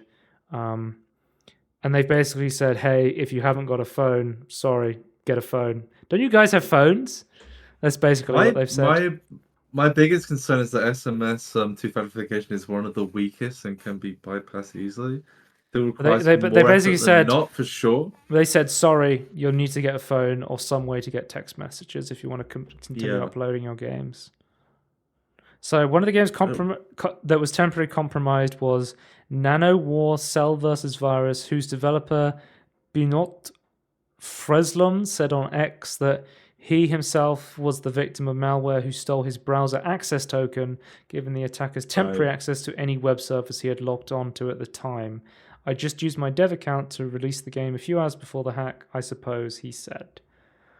So yeah, we've seen a lot more of this token hijacking recently. Instead of like brute forcing passwords or keylogging, we've just seen like people are much more easily able to take over sessions of people's logged in Chrome browsers and Discord and stuff like that. Yeah. But one of the ones that will pop, which is why I'm concerned with this solution, is one of the popular things previously was people were phoning up. They figured out, say you're a game developer and a malicious attacker is trying to get access to your account. They would like figure out your name. They'd try and they'll call like different phone services and try and pretend that you're them. Yeah. To then get them to send a new SIM to them. Yeah. So then they'll just intercept all the calls or intercept all the text messages. I remember when I lost the SMS on my Blizzard account because I had it on my old phone and then my old phone died and I couldn't get it back. I had to send a photo of my passport to Blizzard for them to remove the SMS from my account, which I was like, okay, it's kind of sketchy, but also nice to know that it's that hard to get SMS removed from my account. Yeah, I'm still, but a lot of this stuff is like social engineering stuff. Like a lot of the stuff is like, oh, you click this email, getting access to this, like be a middleman for this. It's not. Like obviously technical skills required, but it's not like these super technical ways of being able to hack. It's like very much like the human, which makes sense. I'm not saying like the human's the problem here. It's just because like obviously you have to be the one using it, so like, it can't be too inconvenient. It's just very hard to think about these things and trying to find Yep. solutions. I'm just very concerned that SMS is the solution here. Like, why not Steam Guard? Yeah, I I think guess that's a Steam far Guard better is kind system. of like SMS. No. So that has no. That's way better because you still you if someone clones your SIM, they will not have access to your current login token of your phone. They have to physically steal your phone. Okay. That which is way better. Let's I move on. don't. Valve has said that Counter-Strike 2 for macOS is not happening because there's not enough players on Mac to justify it. Valve says Mac players will be eligible for a Prime status upgrade refund if most of their CSGO playtime was on macOS and they played it between the announcement of Counter-Strike 2 test and when CSGO was available. They're also So it removing was. It was DirectX playable. 9 versions, 32-bit versions of the game for Windows and Linux as well as for the same reason. Yeah, it was Okay, playable, interesting. but they were just removing support because there's not enough players playing on those systems. I think. Isn't there just like a reason why it sucks that they didn't just release a new game instead of replacing an old game with a new game? Well, I don't know if you know this, Tony, but CSGO was only playable on the Rosalina version of macOS. And Oh, then after really? that point, They stopped supporting it. yeah, you had to move to like the Metal FX API. So Right. Valve would have to go through the trouble of porting Counter-Strike 2 through Metal FX or whatever, which is probably not on the cards right now because no, they Macs are wouldn't. not. They could just they could launch a new game and leave the old one. They wouldn't have to do any of that. I think it is entirely a problem with their own making. I mean, if you did genuinely play Counter-Strike 2 on a Mac and you bought because Counter-Strike 2 is and Counter-Strike Go is free to play now, but you could buy Prime status, which would let you matchmake without cheaters. Because again, it's basically like SMS two-factor authentication. You have to link a mobile phone to your account, and it allows them to weed out bad actors in matchmaking. And so, if you bought that and you did genuinely play CS:GO on your Mac, and you wanted to play Counter-Strike 2, you could get a refund, but obviously you won't be able to get supported, I guess. I guess there's so few people it doesn't matter. I don't know. I just always feel like it's unfortunate even if it's a few people. But yeah, I guess to some extent it's they're kind of removing Apple's fault as well. DirectX 9 32-bit versions of the game for Windows and Linux. You will still be able to play on Windows and Linux on DirectX above DirectX 9. I believe. What version of DirectX are they running as? A DirectX 11 Counter-Strike 2? What DirectX does? Not DirectX 12. I don't actually know. DirectX 11 is what Counter-Strike 2 runs on. DirectX 12 is very much a locked down thing where you kind of have to. I don't think Valve would want to use DirectX 12. No. That lets them, they can just like do a lot of they can let things go to the system. And then, Tony, as I alluded to earlier in the game, CSGO put out a tweet and said, "Hey, if you download the new AMD's latest driver with our anti-lag plus feature available for CS2, which is implemented by detouring engine DLL functions. If you're an AMD customer and play CS2, do not enable anti-lag plus. Any tampering with CS code will result in a VAC ban." So, using a so that feature. So AMD shipped a blanket driver that basically uses engine DLLs and edits them from a third-party application outside the game to basically reduce latency between that feature, which I could understand if basically they went, oh, let's add this to single-player games because that's not going to be an issue. But when you add it to multiplayer games, usually where you want to use this feature outside of stuff like rhythm games or whatever, this is going to be a huge problem because immediately, as soon as you start changing game files with a third-party program with an anti-cheat on it, that's going to be immediately detected by anti-cheat software as you cheating, and that's going to get you banned, which is a huge blunder from AMD. even as a single player, like DLL editing from another application that you don't really know is happening, I think is just a big no-no for me. I just don't like that as a concept at all. I just, yeah, I don't know. I feel like if that's the only way to accomplish that, they need to not have that. I would not use that But feature at all. I it's don't so like that. AMD put out this blanket driver. They then disabled anti-lag plus in all supported games with the new driver. So they basically put out a new driver and said, "Oh, whoops, we didn't mean to do that." Yeah. Which was triggering anti-cheat on Modern Warfare 2, PUBG, Apex Legends, CS2. Was not a good They idea. not did they not test this with their lab accounts and then go, oh, we've been banned from CS:GO or But CS2? AMD put out a statement. Well, I'm guessing what happened was they only tested this in single player games. Right. AMD has received no response Maybe to they some should have games better triggering anti-cheat testing. games with AMD anti-lag technology. They said they want to work with developers on a solution to re-enable anti-lag plus to help reinstate gamers who were impacted by anti-cheat bans. We will provide more information when that's available. Valve put out a statement saying they added a startup check for incompatible AMD drivers. We will now begin reverse VAC bans for affected players.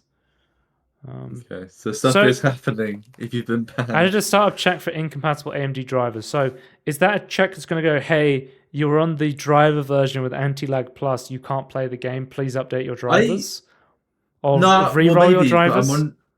I'm wondering if the driver is like specific. Like if you turn it on, I'm wondering if it updates drivers enough where it can tell if you've got the feature on or not. Hmm. But yeah, it seems like Valve has started reversing VAC bans now for people who were affected by this because they just went, oh, I've updated my graphics driver. It says I can have less latency in my multiplayer games. That Yeah. sounds like a good idea. Oh, I've been VAC Yep. banned, which is Yeah. obviously not great when, AMD No. releases this feature and you go, oh, I have faith in AMD. I'm just going to turn this on. And yeah, that's not great for customer trust.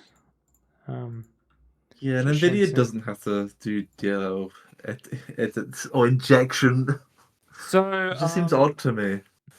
NVIDIA Reflex, they work with the developer before they put it into any game. So Right. it's a much more tailored system, I They would say. Yeah, they have to add it to the game features for it to Yeah. initiate the driver. Yeah, that makes much more sense if it's going to be DLL editing.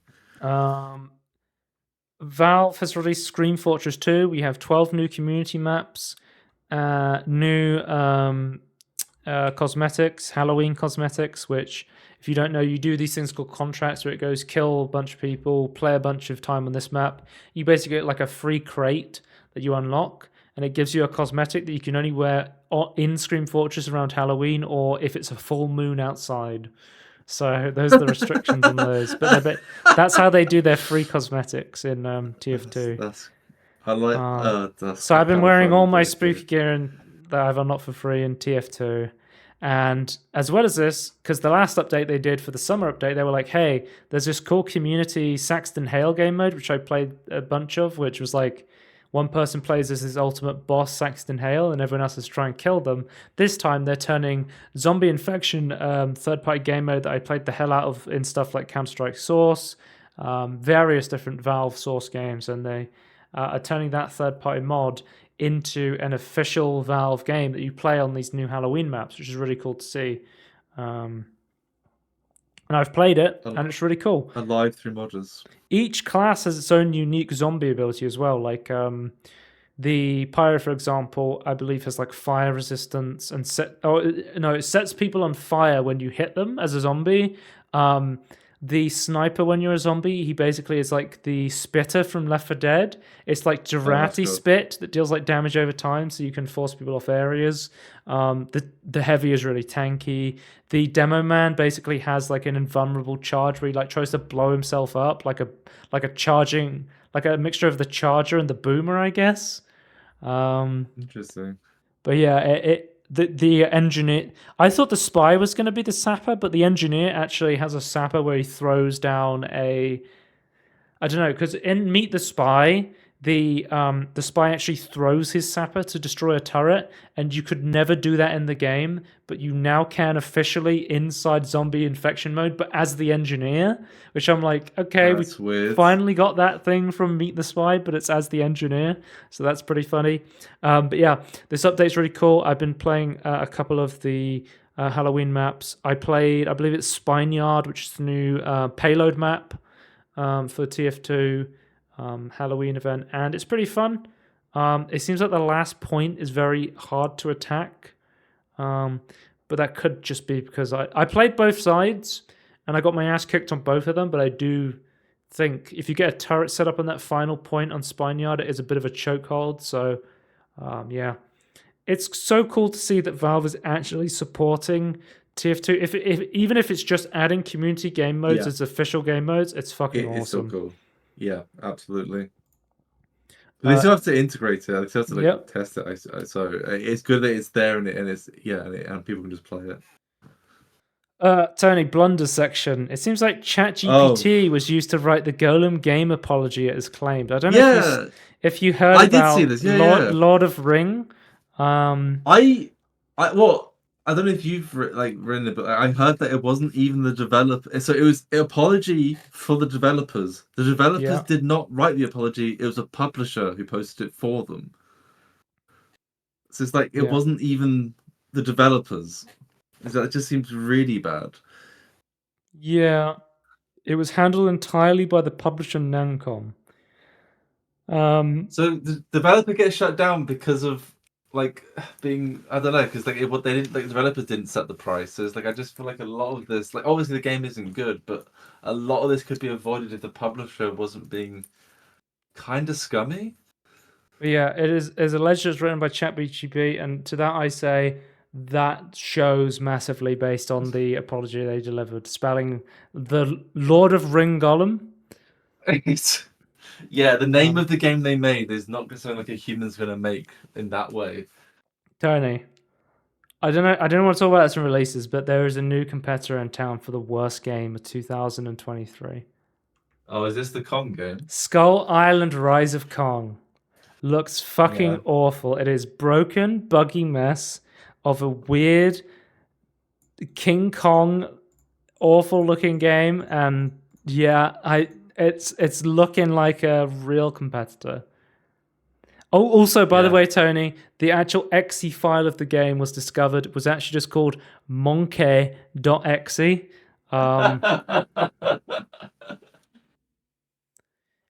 You know a game is going to be a banger when the file is called monkey.exe and has the stock Unreal image. Yeah. Harambe died for this. Who's the developer / publisher for this? How did they get the Kong name? The developer is Iguana B, who I've never heard. Oh my god, they made Head Snatchers. This makes so much sense. That game is fucking awful. Head Snatchers is one of the worst games I've ever played. It is like a... how does this have mostly positive reviews? It is so bad. It is like a party game that controls like absolute fucking ass. It is awful. But yeah. So it's like an inexperienced game developer. They made a G.I. Joe game that has mixed reviews. How did they get that? How did they get that? I guess they just go, hey, we've got this IP. Can you make a game? And they go, okay. And then make some trash. Yeah. Because this fucking... So apparently they did a year of development on this game, and it shows. It really shows. Yeah. Holy shit, this game looks awful. We'll have to keep and I guess we'll be doing a meme game of the year award, and for the meme awards. Worst game. Yeah. The biggest meme game, and I think Lord of Ring Golem and Skull Island Rise of Kong are definitely some meme looking games. So, holy. Tony, another blunder from our good friends over at Blizzard Activision. Blizzard actually had to remove a Diablo 4 Season 2 trailer video because it was filled with major misinformation, like massive blunders. What? So they showed off some map changes, right? And they said, hey, here's what the dungeon maps currently look like, and we're changing the maps to look like this so they're easier to path through. They had them backwards. Not only that, but Interesting. they showed off a bunch of math to show how they were changing how the XP works currently in the game and how it's going to work in the new season of Diablo 4. Both of the math equations were completely wrong. So not only was it wrong, it was very wrong, and they just basically had to completely remove it. Right, so this is like just yeah, you get no idea of what was actually gonna. Okay. Yep. How did they? How did they manage? I don't understand. I don't understand how you can make that sort of error. Mm. Is this just? I don't know. Is this just like They showed rush top down? They were like, oh, we're changing the new mount speed adjustments, so the mount speed keeps the character in the center of the screen. The mount speed is faster, I believe, is what they were trying to show, and the video they showed on screen looked exactly the same on both, so you could not tell the difference. Right. It was just classic fucking Blizzard. I don't know how else to describe it at this point. It's just like, yeah, this is what I've come to expect from Blizzard. Yeah, Holy! I mean, I should have put this in the Blunders section. Let's move on to tech. Have you seen the 14th gen processors from Intel? Yes. So Hardware Unboxed put out a video about the Intel the 14th gen, and he was calling it a generation in quotation marks because he was saying you can't call this a generation of CPUs. It's just a refresh of 13th gen. Why did they not just call it 13 plus? It is 13 gen CPUs, slightly overclocked. Yeah, binned higher, overclocked, and the exact same cores, apart from the 14700K from the 13700K, which gets 2 extra E cores. Yeah, but not much extra performance. So basically, this is the final CPU on their dead platform, and instead of releasing a refresh, which they know people are going to be way less interested in buying, especially if they're not as technically interested in the actual specs of it, they're going to go, oh, there's a new generation of Intel CPUs. I don't know much about how they perform, but new gen equals better. Let me spend more money buying the 14th gen rather than getting a 13th gen or rating for a new platform to play. And a lot of gamers don't know about this. Like, I think a very small number of us are like into like the details of like the components and things. A lot of people just want to like they know they know what sort of components they need for their PC, but they don't know the ins and outs. Like they just want to play games. So like I feel like it is incredibly like opaque of like what they're doing to the average customer. And it's just it's just awful. Just call it. I saw J2 Cents was like, why don't you just call it like the 13750K, like, or why just call it the Gen 13 Plus or something? Like, why are you making it a new generation? It makes no sense. But yeah, these chips run super fucking hot, and you're not getting like crazy bumps in performance. I believe. I think they're competitive with the hundreds of watts, aren't they? 7800X3D, but that is going to use way less power and going to need way less heat dissipation. So I don't know. I just less power bill for the same gaming. I just don't see any point to getting the 14900K, considering it's a dead platform and it's like a tiny bump over the 13900K. Like. At this point, get an AMD CPU, or if you have to get an Intel CPU, get like a 13600K or a 13700K. Because even the argument of I don't have like a modern CPU, I need to get one. It's like, well, okay, get the cheaper 13th gen then. So it just seems terrible. It seems like this is just Intel just cranking up the watch. We're like, we have to get the performance king for productivity and gaming back from AMD because they've got the 7800 X3D. If it was just released as a 13th gen plus, and it's like we've got higher clocked, higher bin CPUs for the same price. I don't know if you know, fine. But this is the last time you're going to be able to say the 13, the case. They're moving to the Ultra series of CPUs. Oh god. Which nobody wants. No, the new naming scheme stuff, right? And there's no i3, i5, and i9. It's going to be Ultra CPUs. I don't know what Intel's doing. They need to get rid of their PR people because they don't know what. It's just not helping people distinguish between their products. Oh dear. Yeah. Then we have AMD responds to public demand. Radeon RX 6000 owners can now enjoy fluid motion frames on RDNA 2 if you want to use that. Man, I'm not very big on frame generation. I think it can work. Like I think it's cool that it exists, but like being able to I think the best experience I've had with frame generation is probably Ratchet and Clank Rift Apart.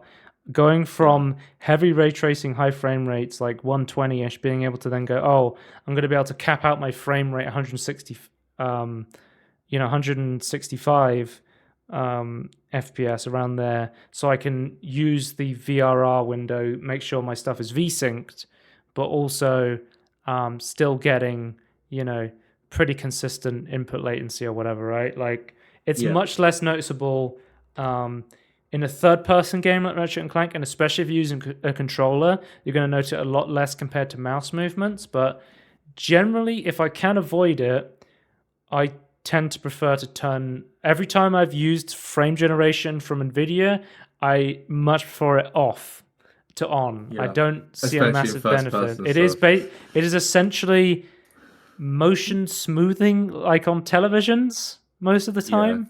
It probably makes tons of sense. It makes your game look smoother, slightly, but doesn't feel smoother. Yeah, I don't know. Yeah, I kind of had a problem with the whole latency and thing. It's like, I don't have a problem with the way it's generating the frames and putting it together. It's just like the time you're now waiting. For me, if you're like a bad trade-off. Hey, I'm not getting enough performance in my game. I need more FPS. Yeah. I'll put. I like to start off with a base level of DLSS 2 on quality. I'll turn it down to performance. I'll turn it down to. I'll turn settings down. I'll turn turn other settings down. Yeah, to me, it's like I don't see the point. We can just turn other settings down. To me, that's a much. And I'm a person that prefers like visual quality over frames, and like even now, I'm like I still would like choose lower settings over frame generation. Well, I'm a person who prefers frames over resolution, and I prefer high frame rates over resolution because having higher frames gives you less input latency. It gives a better feel, and having those fake frames is decreasing your input latency. So you're from the half of the benefit you're getting from having more frame rate is actually just like a what's the word? Not paracetamol. What's it called? Placebo effect, right? Almost. Yeah, I get what you're saying. Yeah, I agree. I agree. That's a kind of a good analogy. You're not like it. Yeah, it removes like it makes it the image more smooth. The problem is NVIDIA and AMD are competing to have higher numbers on benchmarks, and but those numbers don't mean anything when you're actually playing the games. It's just to sell their cards, not to make the experience better for you. At the very least, if they're going to post these numbers, they need to claim what the latency is. And like, if they're not doing that, they're not telling you the whole story. But yeah, let's move on to the final. You got something to say? I agree with like Two Skill Phillips. Like interpretation of the whole thing is like, I think a lot of people are like not using it correctly when it should be used and things, and it's like he doesn't. I think he like understands it in certain situations, but not majority situations NVIDIA and AMD are talking about. So Now we have business news. Sony has bundles access to Sony Picture Movies into a new streaming service that comes with PlayStation Plus Premium because they had to add a reason to buy PlayStation Plus Premium because it makes no sense currently. Yeah. But apparently, so you get access to this streaming service, Tony, but then only some of the films are free to stream with the service. What? So apparently, the free stuff Is you this get advertising? so you even with this subscription service where you're paying tons for PlayStation Plus Premium, you still have to rent and buy a bunch of the big titles like the new Spider-Man Across the Spider-Verse film or whatever that people are gonna want to watch on that service. Apparently the premium, the stuff you get with that service is not good. And all I have to say is one word: Stuart Little. That's what you get. Fuck Stuart Little. What a war criminal. And then finally, Unity's CEO is out. He got voted out. There was the huge debacle about Unity's new pricing structure. The CEO is gone, and devs over at Unity are still worried that this is not going to be enough to turn the company around, which I would agree with. It seems like... I think CEOs can make terrible decisions, but I don't think it's them alone. One thing to point out is they fired the board of directors voted to hire him, and then they also voted to fire him, and that board of directors is still there at the company. Yes. So that goes to show you what's going on the business side of Unity. I don't think he's a great guy. He seems to always make terrible decisions, but yeah, like he still fell upwards into that position, so and someone had to put him there. Yeah. Then let's move on to the big news of the podcast, Tony, which is a Peter Molyneux tweet. And Tony, Peter Molyneux has tweeted, "This may be a decision I live to regret, but I am starting a regular blog about the crazy way I design games, namely a new game set in the land of Albion called Moat. Along the way, I'll be looking back at the development of Fable, Black and White, etc., which I find fucking hilarious considering the fact Microsoft bought the rights to Lionhead Studios and owns the Fable IP. Peter, that's not how this works. You can't just make a game based on your old IPs that you've sold off. Unless he's in talks with them. I have no idea what the fuck's going on. Someone replied saying, this would be great in the form of a podcast. Just you talking away about how your games were created, what you challenge, face your highs and lows. And can I say, Peter, the invitation is always open to come on the Inbetween podcast. If you ever want to come in and talk about game development, we'll have you on at any point. What's he talking about the haters about? So he said, sadly, because of the haters in my fragile mental state, I have turned off comments on his blog. So you're no longer allowed to comment on Peter's blog, which is a shame to see. Oh dear. I mean, fair enough, but I feel like he needs to not be surrounded by yes men, I think. But yeah, if you want to know, guys, Peter Molyneux, he never tweeted on Twitter. And then we had Peter Molyneux took over the moniker of making up fake Peter Molyneux games. We now have an official blog from Peter Molyneux into the crazy mind of Peter Molyneux, of what crazy games he's coming up with. So if you want more Peter news, make sure to check out Peter's blog. And yeah, cool. It's always cool to see development stuff behind the scenes, and yeah, cool to see. But yeah, and what a legend to see behind the scenes. Peter Molyneux, is it MBE? Is he? He's got some sort of like award. OB? Wait, no, that's the No, it's not OB. Well, apparently you have to be nominated by someone, and someone on his OBE. He's an OBE. Wait, he's an OBE. Yeah, original bold enjoyer. Right. Let's move on.